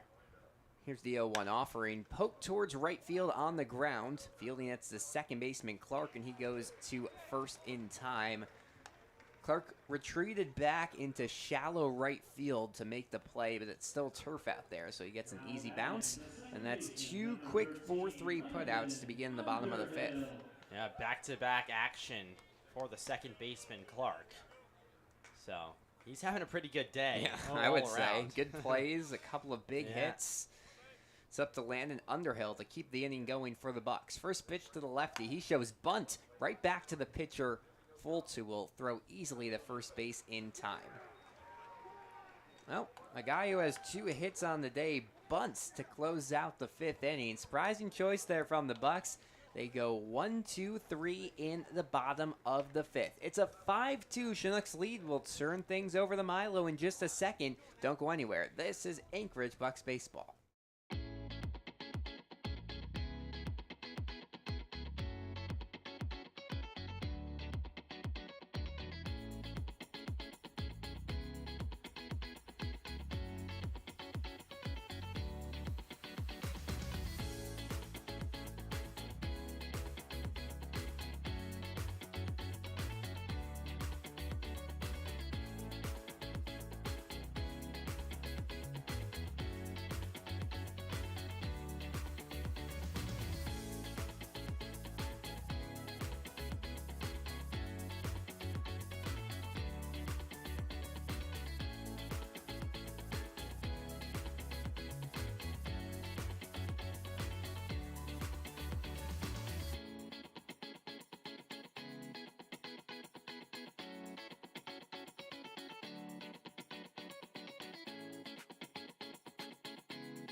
Welcome back to Mulcahy Stadium, everyone. Milo Hoffman here with Alex Burstein. Bucs down 5-2, trying to spark some offense to come back into this one, avoid their second straight loss. But first, Trace Hartman has to work another clean inning out on the hill. His third inning make that of relief so far today. Leading off for the Chinooks is Jake Mitchell. First pitch is outside, 1-0 on Mitchell, who hit a homer back in the 4th inning. Part of that, a big 4-run inning for the Chinooks. Hartman comes set. Defense played straight away. Here's the kick and the deal pitch upstairs. 2-0. Well, if you're the Chinooks here, you know your bullpen has struggled this year. Christian Fultz is nearing the end of his day. Might get one more inning, but his pitch count's getting up there. You want to have as much cushion as possible. 3 runs, not that much for this team. Here's the 2-0 pitch, chopped high up the middle. Haas comes over, throws off balance, not in time, and it gets by Bantam, the first baseman. Going to second base is Jake Mitchell on another error throw, not in time. So that's a leadoff single, I think, and then advance to second on the error. So runner in scoring position just like that for the Chinooks. Yeah, that's a very, very tough break for the Bucs. The defense has just really struggled here today and yesterday, especially on that ball. I don't know why you throw it if you're Grant Haas. It's such a high chopper. You look over there, and a speedy Mitchell's basically already at the back. That's 2 times today. I think the Bucs should have ate it. Here's the first pitch to Tim Reynolds. He showed bunt. Pitch was outside. Tim Reynolds 0 for 2 today with 2 strikeouts, both looking. Back in the 3rd and 4th innings. Hartman in his 3rd inning of work here at Mulcahy Stadium. Comes set. Now he fakes back to second. No throw. It's just the mojo today has been much better for the Chinooks than the Bucs. They look a lot more confident in their play. They gave up those 2 runs, but they never looked dejected after it. The Bucs just need some energy shot into them. Here's the pitch. Reynolds showed bunt. It's right in front of the mound. Ren Matsuzaki, the catcher, fires the first in time. Nice play, but the runner advances to third. That's Mitchell. So now runner on third for the Chinooks, less than 2 outs. Trying to extend their lead, up 5-2 right now in the top of the 6th. And a 4-run ball game feels a lot different than 3, because then you're needing a big inning versus just a 2 or 3 run inning to get back in this one. If they can push 1 or 2 across the plate, it's going to be the Chinooks in the big driver's seat here. Infield comes in for the Bucs. Hartman set. Here's the pitch taken for a strike right down the middle. Trent Cornell, the hitter. And you have to look, I mean, this is the 7, 8, and 9 hitters for the Chinooks. Top of the lineup's been even more dangerous.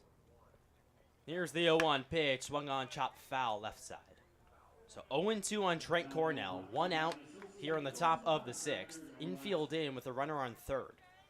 I like that last bunt from Tim Reynolds a lot better than the bunt by Landon Underhill. Underhill was right back to the pitcher and just kind of a play that you shake your head out. It's not even a problem with the bunt. It's why are you bunting there? No, you have not no at one all. on. You have a guy who's one of the team leaders in hitting this season. Has an absolute nuke today Exactly. over to right. 0-2. Here's the kick and the deal. Swing and a miss. It gets by Matsuzaki. He recovers, throws to first. Bantam leaps and he makes the grab. So 2 outs. Big strikeout for Trace Hartman. And a runner still on third for the Chinooks. It's Jake Mitchell over there, but 1 out away from getting out of this. Yeah, already 4 strikeouts today from Hartman. We mentioned sometimes he works himself into these pickles. This isn't really his fault. He Yeah. gave up the single, and then some errors led to the rest of it. But he knows how to work with runners on the base paths. Now Tauscher up. He looks at a breaking ball called strike. 0-1 on Tauscher. 1 for 2 on the day with a walk. Came around to score back in the 3rd inning. That lone run in the 3rd for the Chinooks. Here's the 0-1 pitch. Swung on, hit on the ground towards Underhill, the second baseman. Gobbles it up, throws in time to first. And that'll do it here in the top of the 6th. The Chinooks strand Mitchell over at third, and Hartman works into and out of trouble. We'll go to the home half. Bucs have some work to do. You're watching Anchorage Bucs Baseball. We'll be right back.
Welcome back, everyone, to Mulcahy Stadium as we go to the bottom of the 6th. Bucs down 5-2. James Provencia, the leadoff man for the Bucs in this inning. Third baseman today, and Christian Foltz is still on the hill for the Chinooks. Second straight start. He's gone at least, well, I guess he has to complete this inning, but worked into the 6th inning against the Bucs. 2 starts, 2 against Anchorage, and both successful thus far. He gets the sign. A kick and the deal, taken for a strike on the outside corner. Nice pitch by Foltz to start off the at-bat. He's been commanding the strike zone really well. Yeah, I mean, you don't see many quality starts in this league because of both A, there's a lot of runs scored, and B, you just don't see pitchers go this deep in the games. 0-1 breaking ball called strike. Nasty stuff from Foltz. And that's been the story all day. The Bucs have not figured out his windup. Maybe it's because he's a lefty and they're just not seeing the ball as well, but the Bucs have a lot of lefty hitters as well. Here's the 0-2 way outside. Tried the breaking ball once again. Why not? Go back to the pitch that's been working for you all night long. Provencio on the day is 1 for 2 with a single back in the 1st inning. Lined it out to left.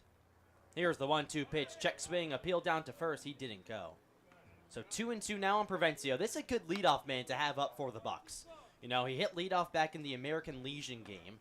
Hasn't hit leadoff in a regular season game thus far, but has all the tools to do so. Yeah, I mean, even today, did have the fielder's choice base reach both times. 2-2 chopped down the third baseline fair. It goes all the way to the left fielder, Hockemeyer, who comes into foul territory.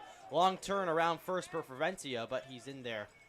So a leadoff single for James Provencio. Exactly what you want for the Bucs. Runner on first with nobody out. Yeah, that's what you said. He just does a good job of getting on the base pass. I will say an excellent job by Nick Hockemeyer because a lot of time, by the left fielder. Yep. Because a lot of times this season we've seen that be a double because you don't see the left fielder get there that quickly, but he speeds over and gets a very nice play there.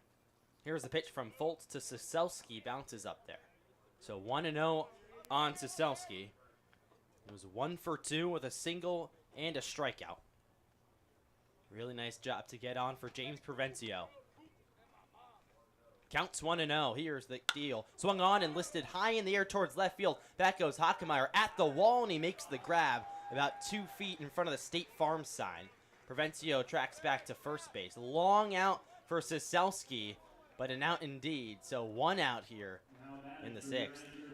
Yeah, that's one of the loudest and longest flyouts to left field you're going to see here at Mulcahy Stadium. Off the bat, looked like it might travel, and on most days this season I think it is, but we've mentioned that the wind completely dead tonight, and that did not help his case. And now Corey Bantam with the 1 out. Check back to first. Provencio's safe. And you would love to see that for Siselski, because we mentioned has not been swinging a hot bat this season, hitting under 100 on the year. One hit like that can really boost your confidence. Has that poke single today. Pitch to Bantam is chopped foul down the first baseline. Bantam has 2 strikeouts today. 0 for 2, came in hitting 154 with 3 RBIs. Went 1 for 4 against the Chinooks last week. That was his last start. He waves the bat, left on left matchup. Provencio off first. Here's the pitch outside. 1-1 on Corey Bantam. We're on the bottom of the 6th. Bucs trail 5-2 against the Chinooks. Chugiack scored 4 runs in the top of the 4th to take the lead. Here's the 1-1 off speed, fought off left side in foul territory, and it bounces a couple feet in front of Hockemeyer. Foul though. Yeah, that one just kept on slicing foul. Looked for a second like it might bloop right in front of Hockemeyer near the line, but travels a little bit hard. You said it. He just fought that one off. Not a pitch that he would love, but Bantam does a good job protecting the plate. Now it's just waiting for your pitch and just sending one in between the lines. He's gone oppo a couple times. We've seen him, but it seems like he's the guy that can really pull one into the right center field gap or towards right field. Foltz comes set high at the hat. Here's the 1-2 offering upstairs. 2-2 on Corey Bantam. Bucs trying to spark some offense. The only runs of the day coming back in the first inning via the Landon Underhill 2-run shot deep to right field. Provencio takes his lead about 6 feet. Foltz set, checks on the runner. Here's the 2-2. Cold strike 3 on the outside corner.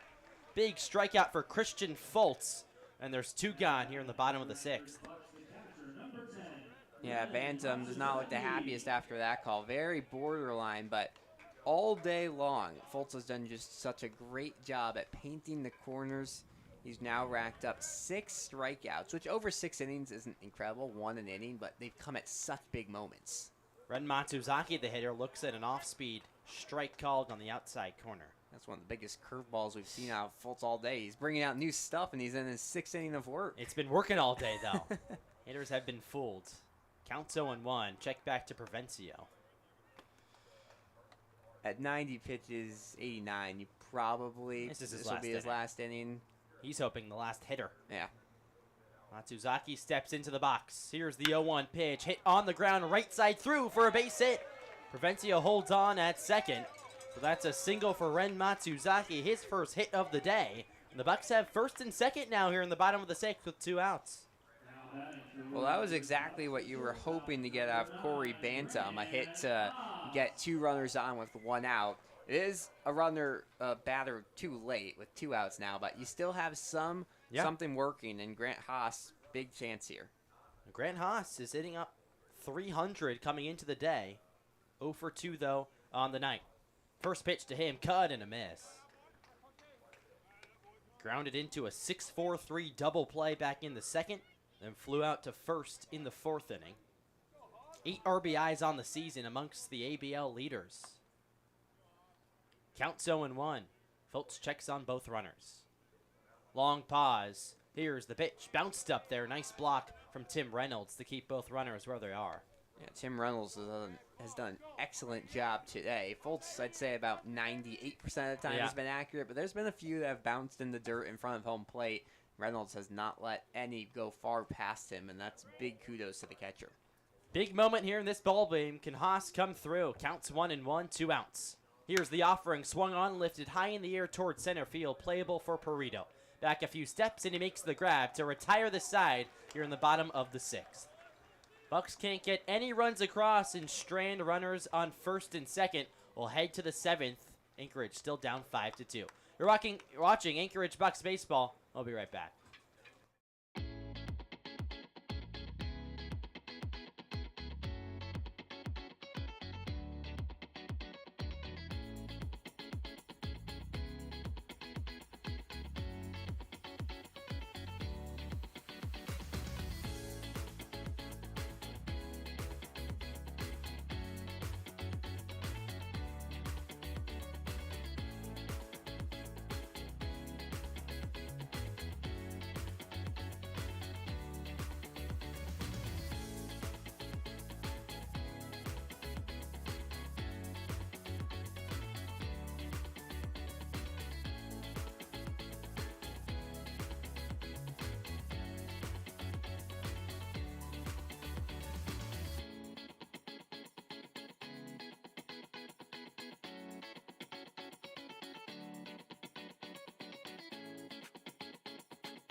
Welcome back to Mulcahy Stadium. Bucs still trail 5-2. Trace Hartman still on the bump for the Bucs. Trying to work his 4th straight clean inning. Here's the pitch. Swung on, chopped on the ground towards Bantam, the first baseman. He'll take it himself, and 1 out already for Trace Hartman. 1 pitch, 1 out. Exactly what you want. Yeah, I mean, with as good as Hartman has been this season, you'd love if you can give him 3 or 4 innings of work, only at 28 pitches right now. And if you're Bucs, 5 big games this week, you've already lost 1. You want to be able to use as few pitchers as possible in each of these games. Now Carson Clark, the hitter, the second baseman. Pitch to him, down low. Clark on the day with a double, a triple. Sprinkle in a fly out to short there in the 3rd inning. But overall, really nice day. He swings and fouls 1 back. So 1-1 now on Carson Clark, the second baseman.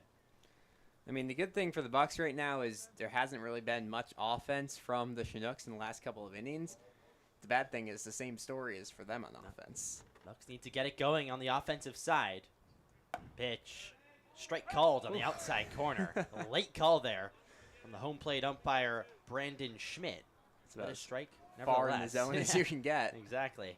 But that's exactly what you call paint from Trace Hartman. Nice location. He's up in the count 1-2. Here's the offering. Swung on line down the right field line fair. Just past Bantam, the first baseman. Clark rounds first. He'll go into second easily. Still in the corner. He puts on the burners. He'll go for 3. The throw from Chugiack-Ealge is not in time. There was no throw. He's in sliding, and there's a runner on third for the Chinooks with less than 2 outs. A really, really well-hit ball there. And it almost looked like it was going to be a line out. Bantam jumped it, just missed his glove. So you go from almost a line out to a triple. That's called using your speed, and a very, very impressive plate appearance there from Clark, who just continues an excellent day at the plate. It's his second triple of the night. That does not happen often. No. Infield comes in for the Bucs. Here's the pitch. Check swing. He did not go, says the second base ump, Jesse Segura. Now it's Brady Groves up. Already hit a homer today and singled back in the 5th, 2 for 3.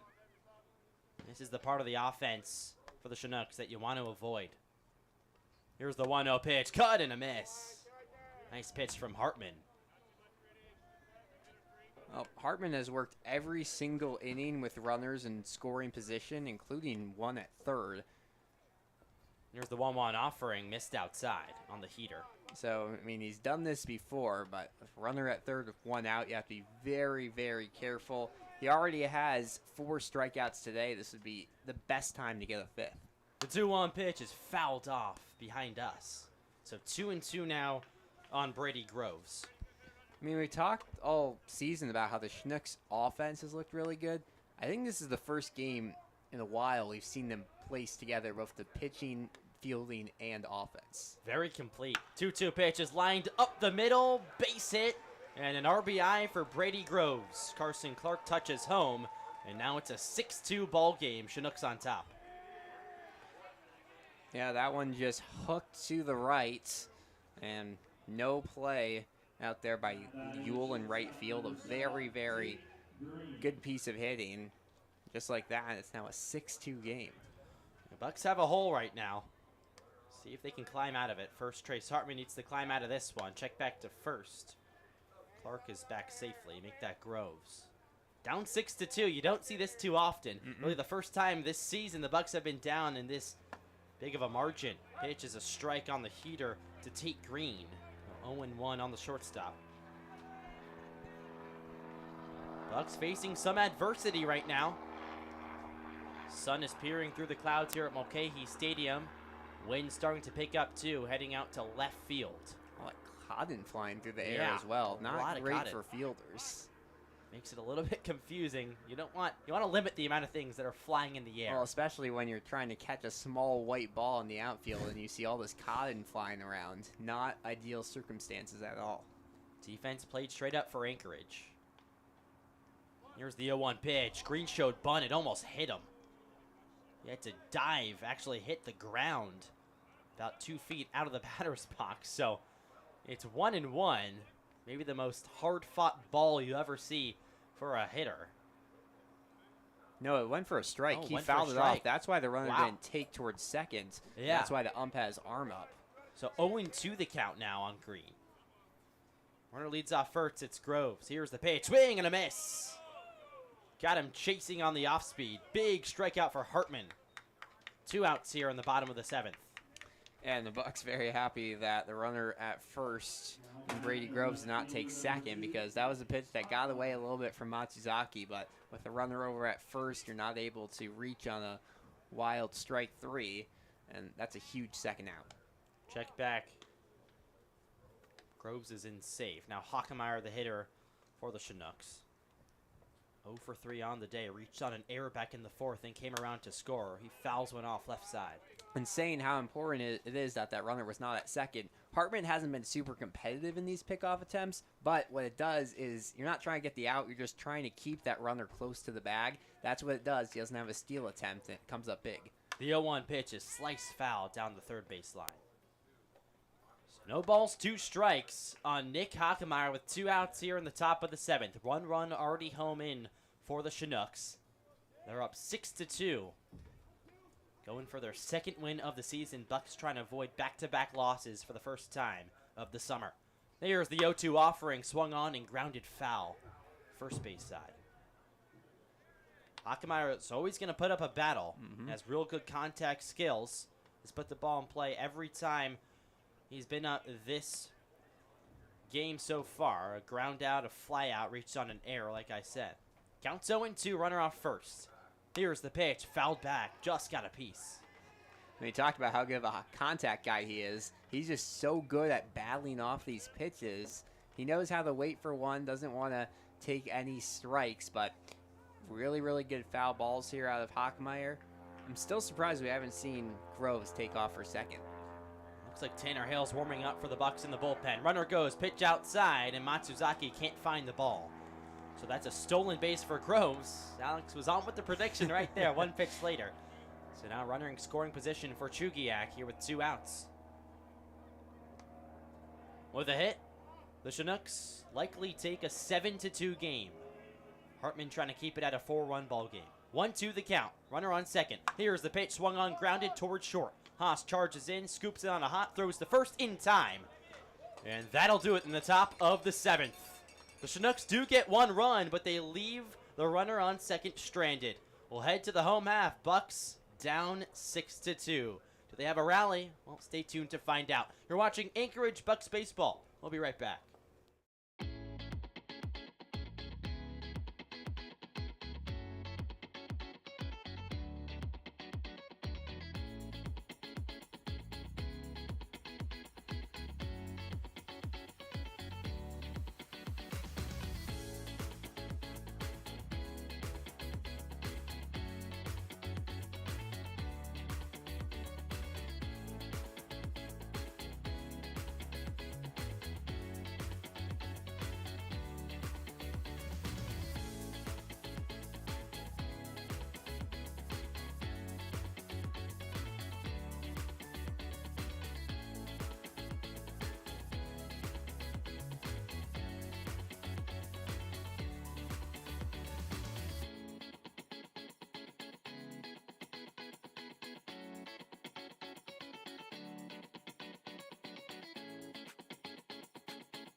Welcome back to Mulcahy.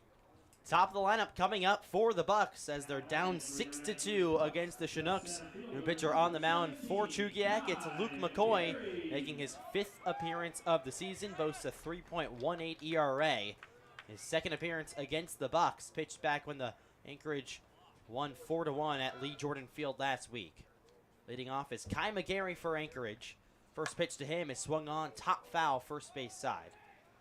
Well, you got to give your kudos to Fultz. What a day for him. Goes 6 innings, a little blemish in the first, but other than that, just a very impressive outing for the left-hander. 2nd straight impressive outing against the Bucs for Fultz. 0-1 pitch to McGarry, cut and a miss. A big swing, so 0-2. They might keep him to be just their Bucs starter. It's true. I mean, who knows? Depending on how the season matches up, you see a lot of the same pitchers play against the same teams based on the number of rest days. Counts 0-2. McCoy's offering down low. So 1-2 on Kai McGarry. If you're the Bucs, it really feels like you need 1 in this inning, at least cut into it. You're down to 9 outs, and you don't want to be coming back 4 runs in the last 2 innings. 1-2 pitch, swung on, grounded foul, third base side. McGarry's 0-2 on the day. He worked a walk back in the 2nd, but grounded out to short and struck out looking. Came into the day hitting .323 with 10 RBIs. One of the best hitters the Bucs have to offer. Down in the count, 1-2. Here's the pitch, swung on, lined up the middle, base hit for McGarry.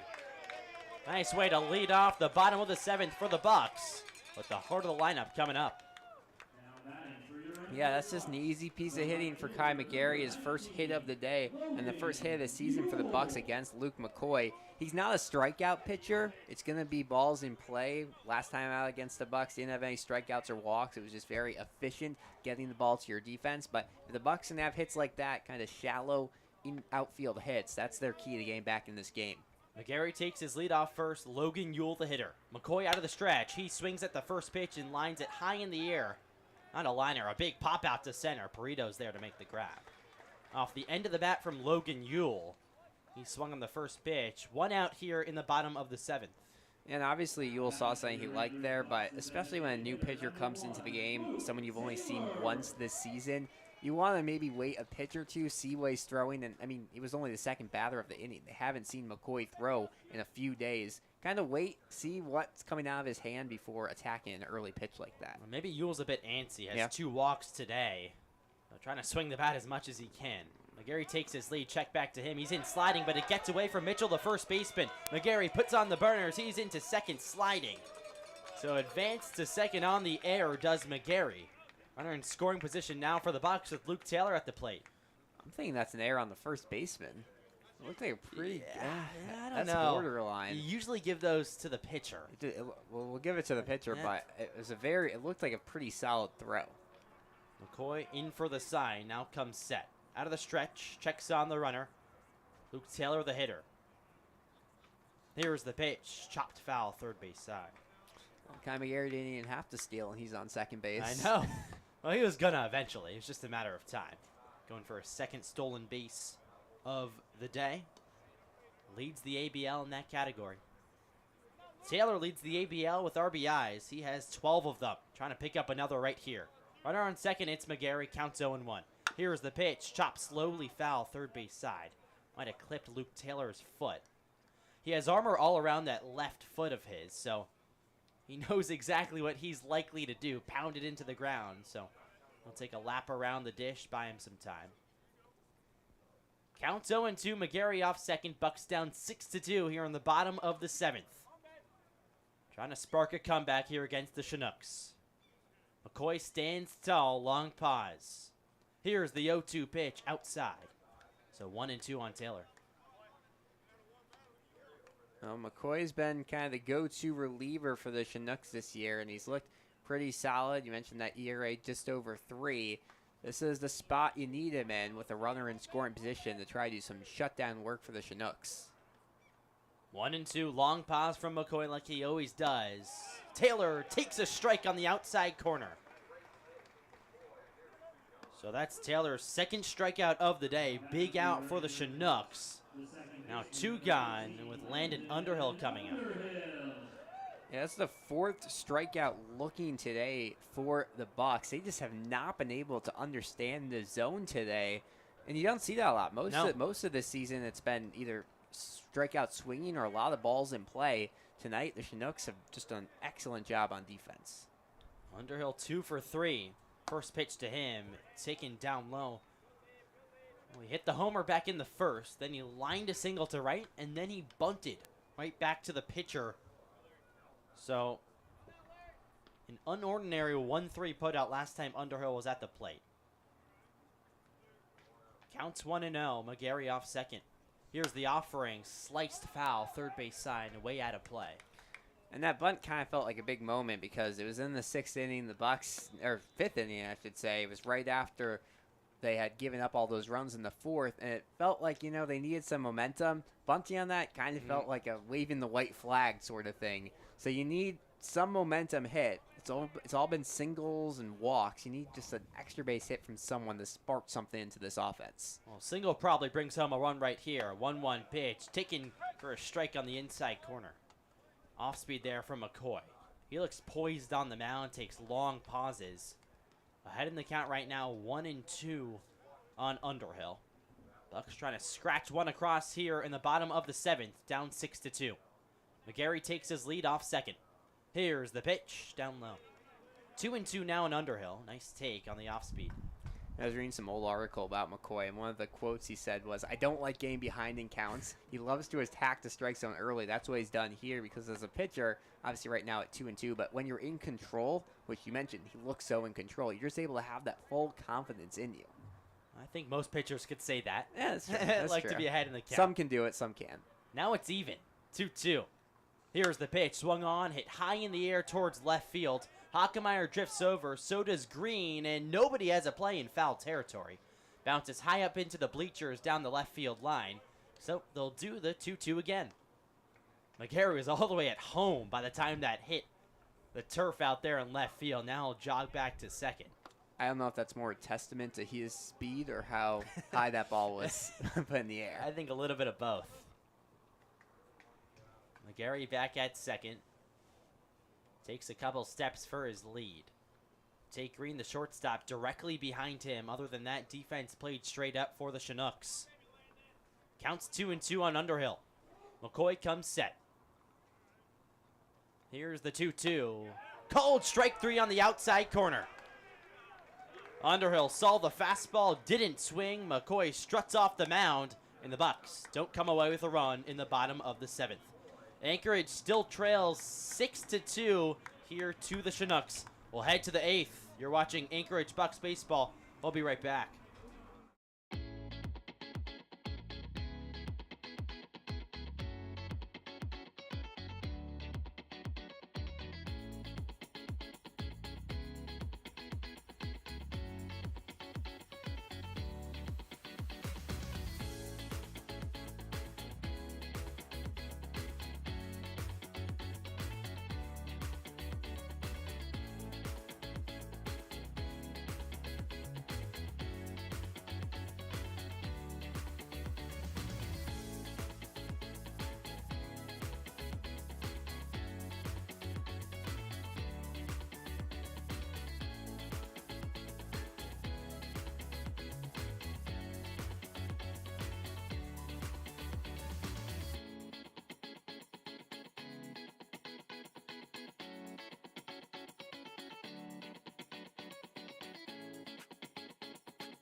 Welcome back to Mulcahy Stadium.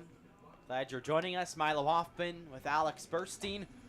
Bucs down 6-2 against the Chinooks. New pitcher on the hill for Anchorage. It's Tanner Hale making his second appearance of the season. His first against the Miners back on June 12th. Gave up 5 runs in 1 inning. So trying to clean it up here against the Chinooks. Obviously, June 12th, a long time ago, so had a lot of rest before this outing. Leading off is Jake Mitchell for the Chinooks. Hit a homer back in the 4th. Part of that big 4-run inning for Chugiack. Hale comes set. Here's the pitch. Swing and a miss on the fastball. Quickly 0-1. Yeah, and that's really tough for Trace Hartman because he did everything he could in 4 innings of relief. Gave up 1 run, kept his team in it, but the offense has just done nothing for him. A lot of strikeouts looking for Anchorage. Here's the 0-1 pitch outside. Hale went back to the heat. So 1-1 now on Jake Mitchell. And it's not like it's been a crazy offensive day for the Chinooks either. Obviously 6 runs, but I mean 4 of those were in 1 inning. Here's the 1-1 pitch. Cut and a miss. Nice breaking ball there from Hale. 1-2 now. So Hale trying to get a quick out here, unlike that outing he had against the Miners where it all seemed to fall off the rails instantly. Racked up a strikeout, though, so ahead in the count 1-2. Shakes off the first pitch, now set. Here's the offering, swung on, hit high in the air towards right field. Playable for Ealge, and he makes the grab. So quick out for Tanner Hale and the Bucs, exactly what you want here in the top of the 8th. Yeah, less what you want and more what you need at this point. You need to have a scoreless 8th inning if you're Tanner Hale, and obviously the coaching staff feels they can get that out of him. I mean, it's a difference being a starter, having all the pressure on you, and this is a different type of pressure, but trying out Tanner Hale in a different way. Now Tim Reynolds, the catcher for the Chinooks, he's up. First pitch to him, a swing and a miss. Nice changeup there for Tanner Hale. Yeah, Hale's been varying his speeds a lot, and it's working wonders against the Chinooks team. They're guessing every time, and not a lot correct.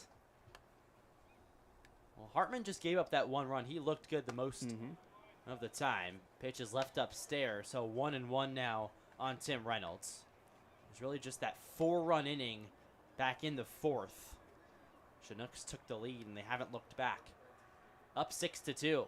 Here's the 1-1 pitch. Hit high in the air towards center field. McGarry drifts back in front of the track. Now he stops, and he makes the grab. So a long fly out to deep center field. But the second out of the inning here in the top of the 8th. Yeah, a lot of hard contact from the Chinooks today. Their offense is figuring it out. Of course, that one stops a little bit short, but you got to be really careful because when you have one pitch like that, you see that they can really see it well. It's only a matter of time before that's traveling about 10 more feet out and over the fence, so you got to be careful if you're Hale here. Well, no wind now here at Mulcahy. Pitch is high and in to Trent Cornell, 1-0. Now it starts to pick up again, on and off here in Anchorage, Alaska. Mother Nature, you just spoke that. Exactly. Spoke that. It's like I predicted the lightning strike. Pitch upstairs on the off speed. So 2-0 now on Trent Cornell. 2 strikeouts on the day and a line out back in the third. 0 for 3 is the third baseman. Here's the windup. Pitch swung on, hammered deep to left field. Back goes Siselski. It drops in front of him. He picks it up. Trent Cornell rounds first. He'll go for 2. Throw not in time. That's a double for Cornell. His first hit of the day, and the Chinooks have a runner in scoring position here with 2 outs. Yeah, and the Chinooks all day long have done a really good job of getting everyone involved in this one. You've had 5 different players score runs, and just everyone is getting, 6 different players who have scored runs today for the Chinooks. And when you have a guy who's hitting under 150, hitting stand-up doubles, basically, that's a good sign for your offense. And just pulled in his hands and hammered it down the left field line. Now Tauscher, the leadoff man, up. He looks at a fastball strike down Broadway. Hill trying to work out of this. Had 2 quick outs, 2 flyouts. Now all of a sudden you look up. Runner on second for the Chinooks. Can't give up another run if you're the Bucs. 0-1 though, Hale ahead. Here's the offering. Off speed in there for a strike. 2 outs, 2 strikes on Aiden Tauscher. It was 1 for 3 on the day. Walked back in the 4th. Came around to score in the 3rd. Rain starts to fall down. Pitch down low. 1-2. It's hard to tell if it's rain or if it's cotton. It looked like there were some drops for My a gauge second. is our camera. Well, I I'm don't looking see at the any wind. drops. It's starting to pick up. Yes. Clouds are above us. True, that's a great teller. You're always told to look at the street. If there's puddles or if it's flashing, there's rain. Counts 1-2. Here's Hale's pitch. Swung on, hit up the middle on the ground. Haas is there, has time, fires in time to first. And that'll do it in the top of the 8th. The Chinooks strain Cornell over at second after his double. And we'll go to the home half. Bucks down 6-2. They need a starter rally. Can they do it? Stay tuned. Find out here on Anchorage Bucs YouTube. We'll be right back.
Welcome back to Mulcahy Stadium. Milo Hoffman, Alex Burstein with you. The Bucs got some work to do. Down 6-2 here in the bottom of the 8th. McCoy still on the hill for the Chinooks. Leading off is James Preventio for the Bucs. He's the guy you want up. Has 2 singles on the day. Leads the ABL in batting average. Hitting 5th today, so that just goes to tell you how good this lineup has been for Anchorage to start the season. but just 2 runs home today. McCoy set at the eyes. The kick and the deal. Check swing. Provencio went around. So 0-1 on the third baseman. In the 8th inning, time starting to run out for Anchorage, trying to avoid their 2nd straight loss. Counts 0-1. Here's the offering, foul right at home plate. Just tipped off the end of the bat, so quickly 0-2 on Provencio.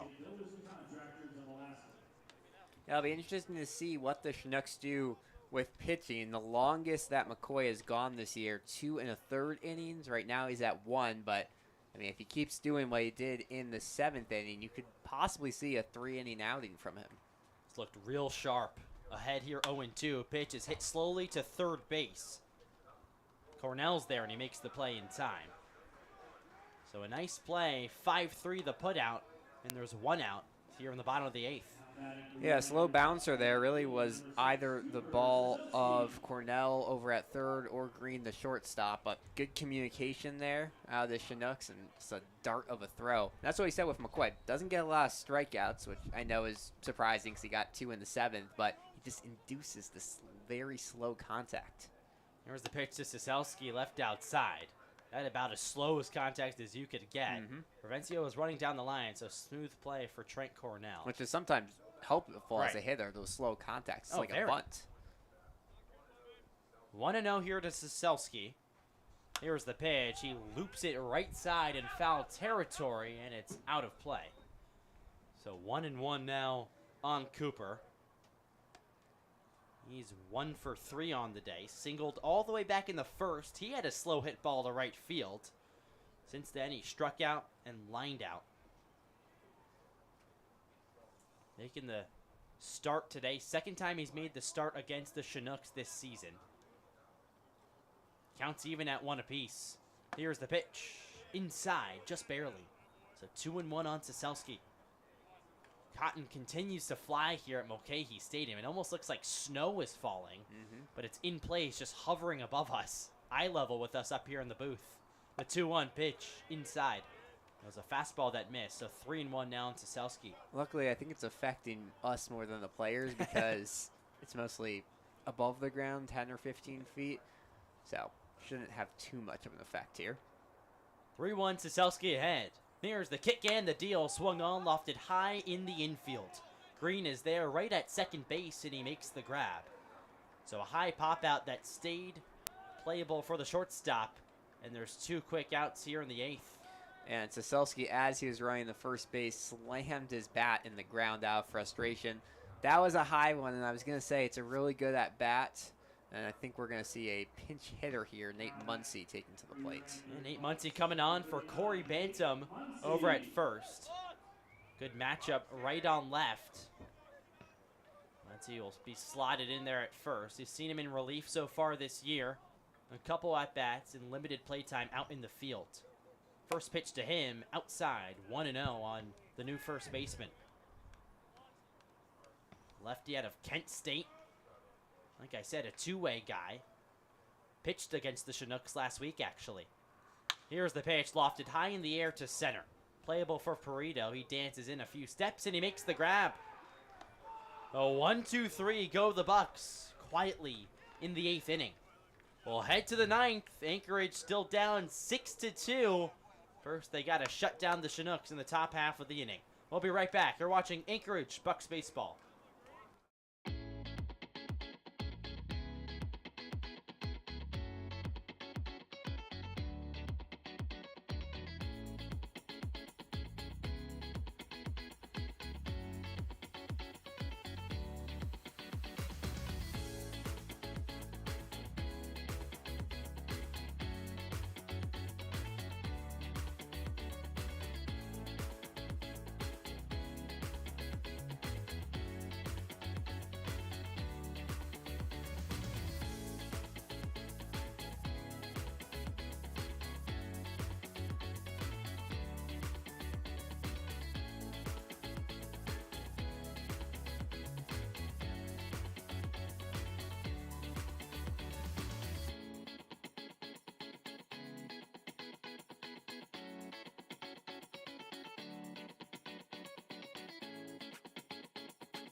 Welcome back to Mulcahy Stadium here in Anchorage, Alaska.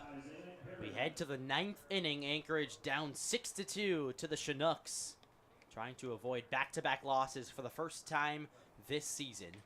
Tanner Hale still on the hill for Anchorage, working his 2nd inning. Isaiah Perito, the leadoff man for the Chinooks. He shows bunt, looks at a ball outside. So 1-0. Bucs haven't been in this situation yet this season. Nope. Usually ahead in these later innings. Counts 1-0. Here's the offering. Cold strike on the fastball. So 1-1 now on Perito.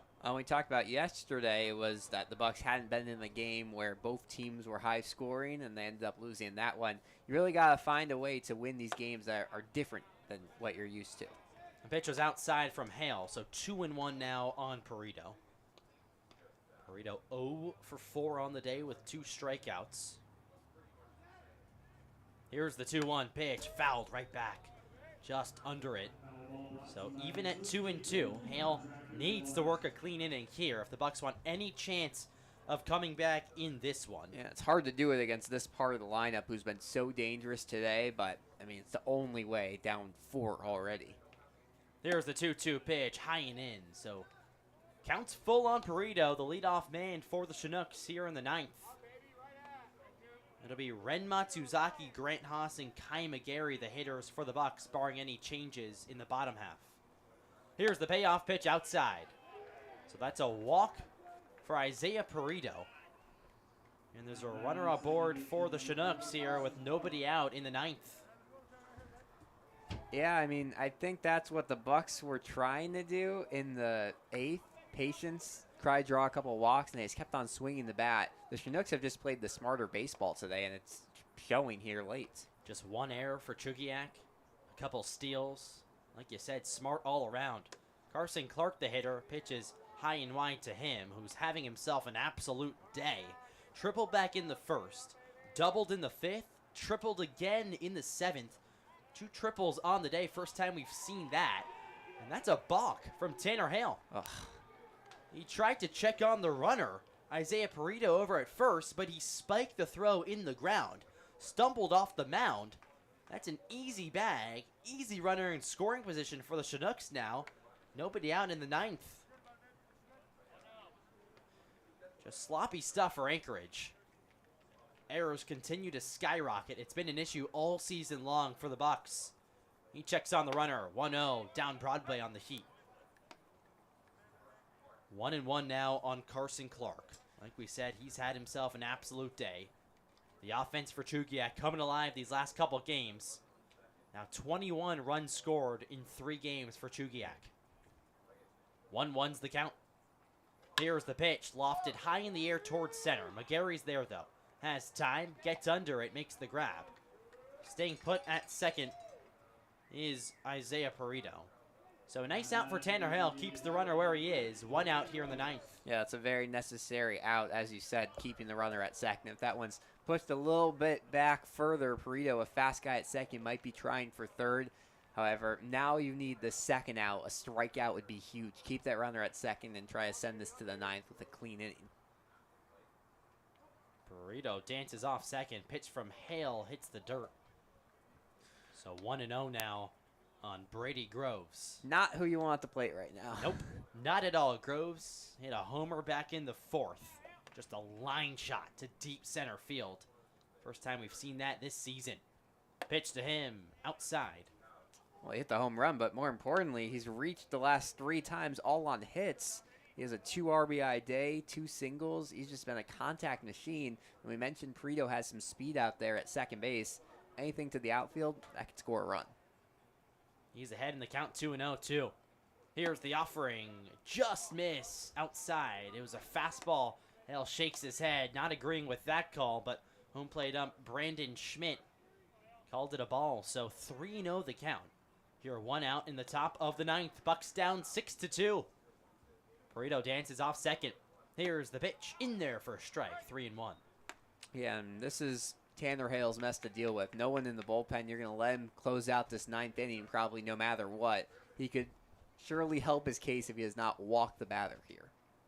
Hale comes set Out of the stretch. Here's the 3-1 offering. Missed down low, just barely. Hale is gesturing towards Brandon Schmidt. I didn't like where that one was. Nevertheless, that's a walk for Brady Groves. Now runners on first and second for Chugiak with 1 out. Yeah, well, after a very solid 8th inning that included 1 hit, but more importantly, 3 quick outs versus just 4 batters faced, some adversity here from Hale. We'll see how he responds. The hitter's Tate Green. Pitch to him. Is it high in the air towards right field? Yule gives a look. It's in the corner. Fair. It bounces up against the wall. 1 run comes around to score. Clark right behind him. He's in easily. And that's a 2-ribby double. And just like that, it's an 8-2 game. Oh, that's the dagger here, most likely. That's a perfectly hit ball. When you slice it down the right field line, there's a lot of room out there by the pull out and right. Logan Ewell, he's a fast guy. He can get the balls quickly, but even with that one, it takes a while to get there. And just like that, the Bucs now staring down an 0-for-2 start to the week. All those Groves and Perito who came around to score, making it an 8-2 game. Now Hockemeyer up. He looks at a ball inside. Just stuff you're not used to seeing if you're a Bucs fan. 7 hits on the day for Anchorage, 12 for the Chinooks. Just 1 error for Chugiak as well. Chugiak actually came in with the least errors in the ABL, so playing their brand of baseball. Here's the 1-0 chopped foul right side. Kind of stunned here at Mulcahy Stadium. Fans still in their feet. The Bucs dugout, though, is quiet. Chugiak going for their 2nd win of the season, first against the Bucs. Hale set, checks on the runner at second. Here's the 1-1 off speed, way past Ren Matsuzaki, the catcher, to the backstop. Easily taking third is Tate Green. Everything going wrong for the Bucs right now. Yeah, and it's just a problem of when with Hale, especially in that first outing we saw, gave up a couple of hits and then lost it all, and that's continuing here. Looked really solid through the first 5 batters or so, and now gives up that big hit, gives up the 2 runs, and you don't want to see his stuff slip. That's what you hate to see out of a pitcher. Infield comes in, 1 out still here in the 9th, 2 runs home. Here's the pitch, lined up the middle. Kai McGarry drifts back. He can't make the play. It's over his head. Tate Green comes in to score. Hockemeyer around second. He'll dig for third, and he's in standing. That's an RBI triple for Nick Hockemeyer, and the score is 9-2 Chugiak.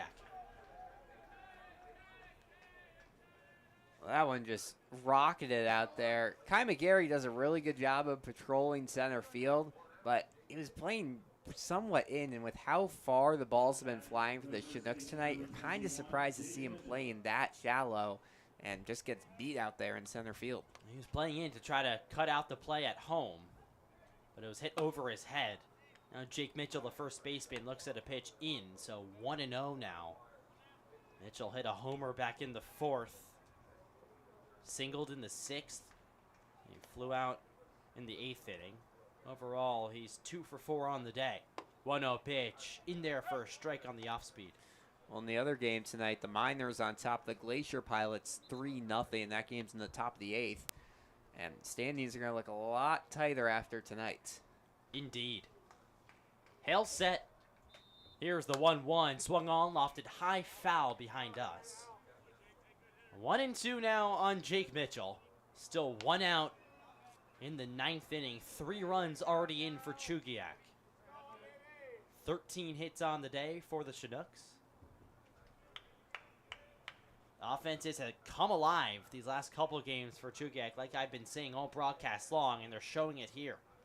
Hale comes set at the belt. Here's the 1-2. Hit on the ground, right side through.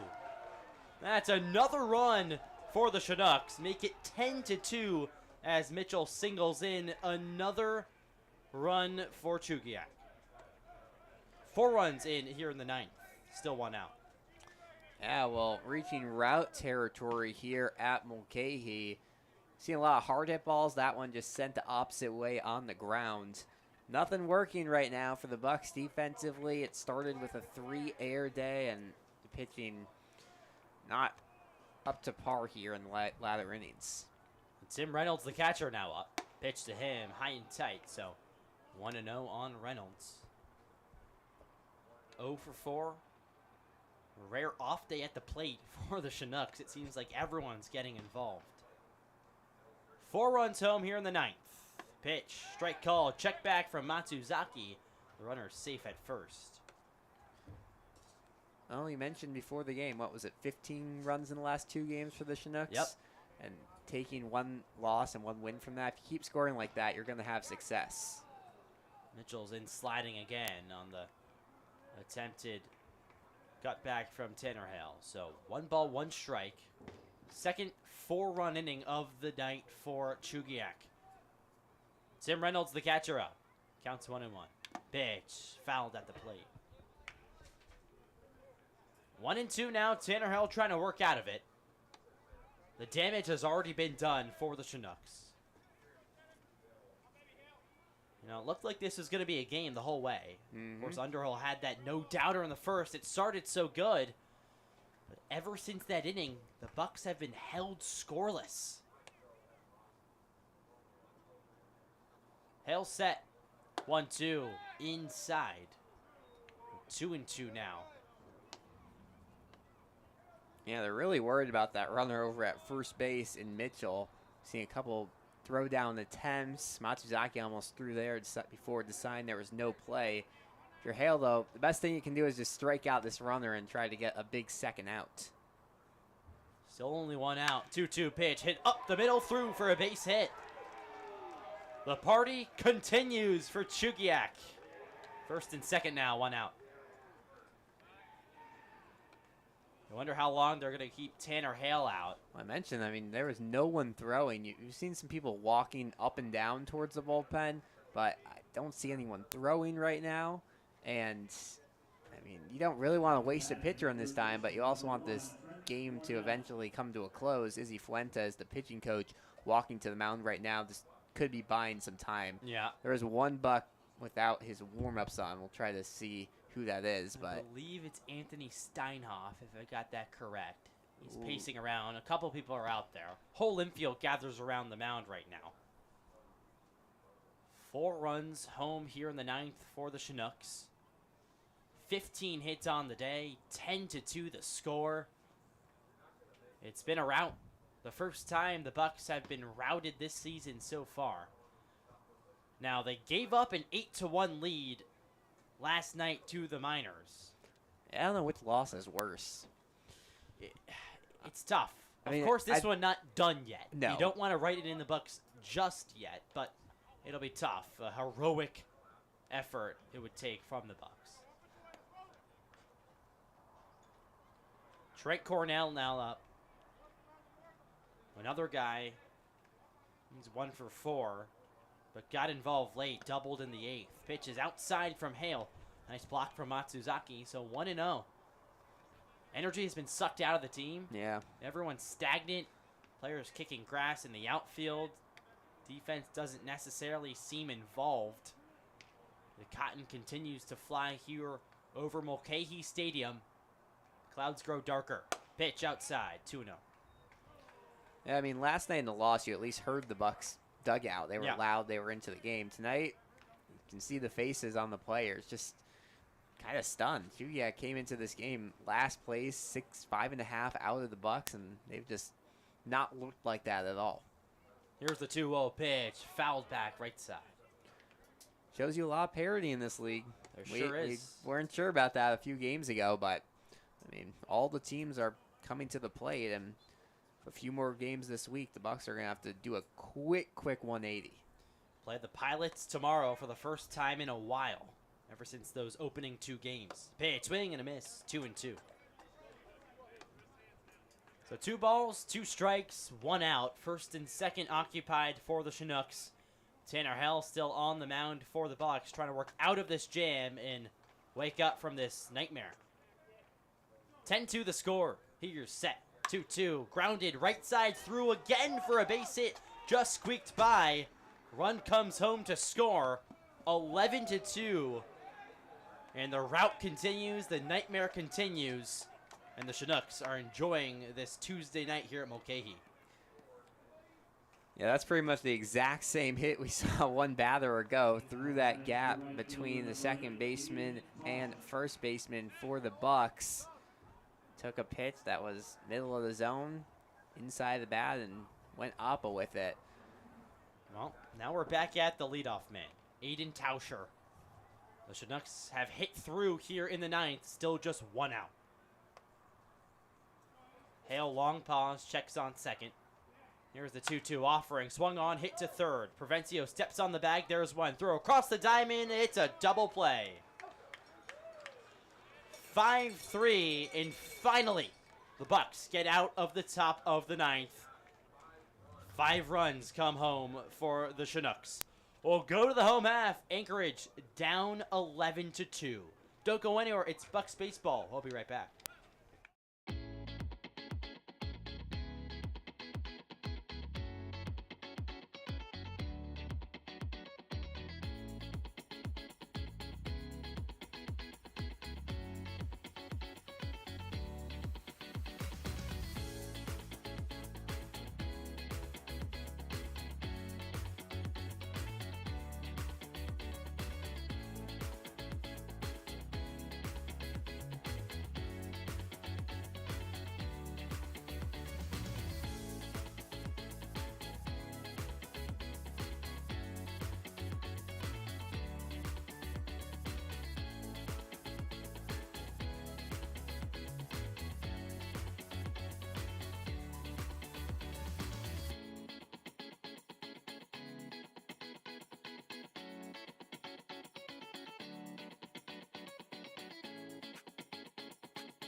Back here at Mulcahy Stadium as we head to the bottom of the ninth. Anchorage down 11-2.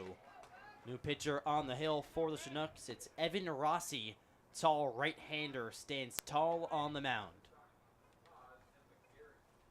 Bucs down by their biggest margin of the season. First pitch to Matsuzaki, high and wide. Yeah, Rossi making his third appearance of the young season, a 1-0 record, 3.86 ERA. He's mainly been used in a relief role, but he's looked pretty good. 1-0 pitch to Matsuzaki, sliced foul. You try to work a quick inning here. You're up by 9 runs, but you don't want to let it linger too much. You want to get out of it I think they're quickly. fine with any number of runs. You don't want to waste an arm, but they're happy with the win. Remember, this team Whenever I'm a fan, this team has 1 win. it's true. 1-1 pitch, fouled right back, so 1-2 on Matsuzaki. They're just happy to see that number grow to 2-7 on the year. The Bucs in danger of losing their second straight. Lost to the Miners last night in a heartbreaking 11-9 game. Pitch to Matsuzaki, chop foul right side. The Bucs were up 8-1 and then blew the lead. Fast forward today, and it's been complete opposite. They were up 2-0, but it's just been a rout from the Chinooks from really starting in that third inning. The Bucs are also in danger of going scoreless for 8 straight innings. Here's the 1-2 pitch, chopped right back to Mossy, but he can't make the play off his glove. Recover not in time.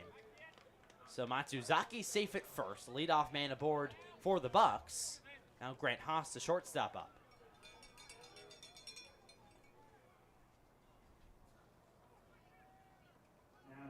Matsuzaki aboard for the second time today. Make that 3 times. He was hit by a pitch back in the second and singled in the 6th. Grant Haas now up, looking for his first hit of the day. Pitch to him, fastball just missed. You know, even though you're losing 11-2, this is big because, like we said, the Bucs have 5 games in 5 days this week. You're right back at it tomorrow. Oh, yeah. In these later innings can carry over. You want some momentum. Rivalry game tomorrow.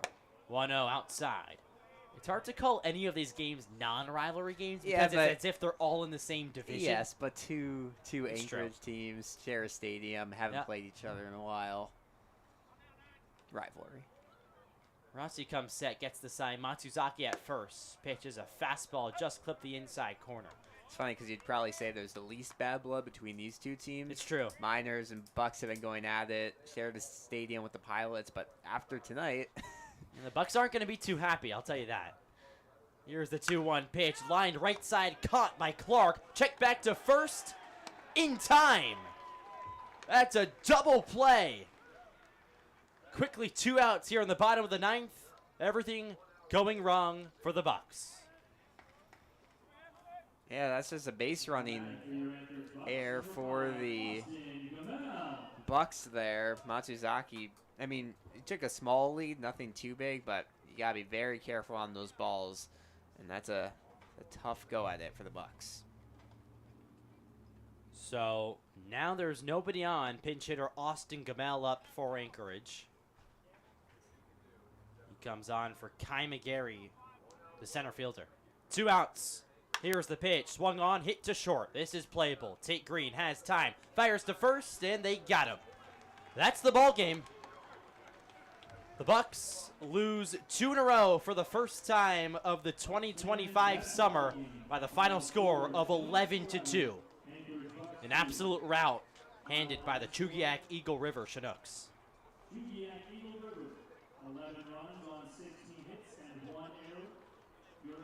About everything that went wrong for the Bucs today went wrong.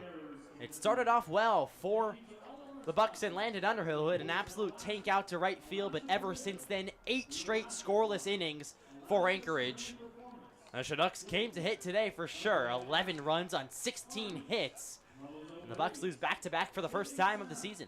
Yeah, it's gonna have to recoup for tomorrow's game, but a lot of soul searching after this one. You gotta find ways to ignite your offense, and the errors, 3 of them again today, including some costly ones during that big inning for the Chinooks. Still gotta put everything together if you're the Bucs. You can't let that hot start get to your head because there's still a ton of season left to go. Well, the final score once again 11-2. Bucs fall to the Chinooks. We'll be right back as we go through the final scoring here in the Anchorage Bucs YouTube broadcast. We'll be right back. Don't go anywhere.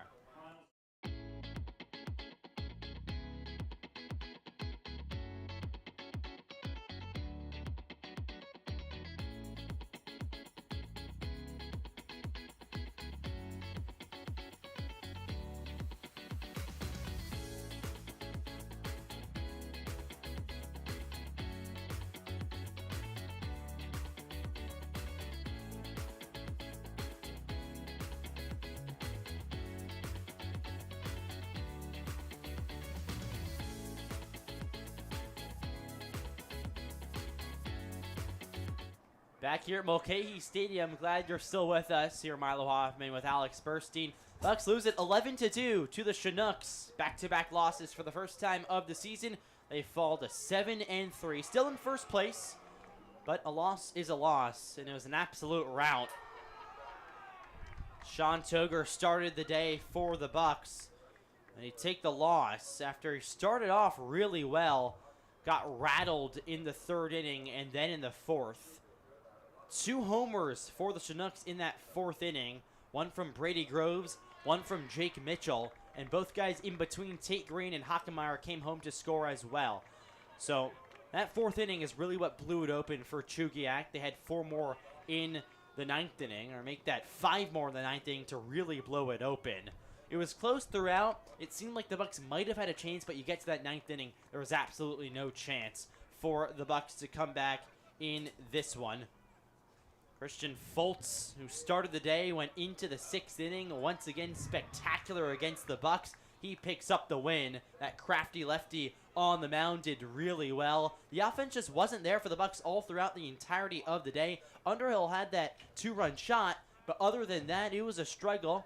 You got Matsuzaki, who had a multi-hit day. Provencio had 2 hits. So did Underhill. But other than that, everyone else really struggled. Luke Taylor struggled once again for the second straight day. He was 0 for 4. And on the other side, it was the exact opposite. Carson Clark, 3 for 5. Brady Groves, 3 for 4. Jake Mitchell, 3 for 5. Just tons of guys with multi-hit games. It seemed like the majority of the people in the lineup for the Chinooks were in on the party rather than not being invited. So 11-2 the final score, and Chinooks pick up their second win of the season. Yeah, I mean, a big win for them. They've been knocking at the door. This is now 2 of the last 3 they've won, so definitely some momentum for the Chinooks. And as for the Bucs, just got to turn around, forget about this one, forget about the last 2, because both have been really, really tough ones for Anchorage, and turn around because you got 3 more games this week and a chance to stay atop the league. But the Miners, well, they're knocking. Everyone's knocking. It's now a 5-0 Matsu lead over the Glacier Pilots. So looks like it's just going to be a 1-game lead for the Bucs by the end of tonight.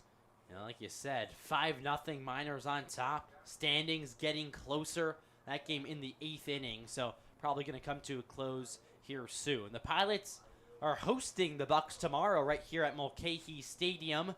So chance to bounce back quickly for Anchorage against their hometown rival in the Glacier Pilots. Once again, the final score 11-2. The Chinooks take it over the Bucs. Well, that'll just about do it here up in the broadcast booth. For Alex Burstein, I'm Milo Hoffman saying so long. Join us tomorrow at 6 p.m. once again for Bucs and Pilots. Have a good night, everyone.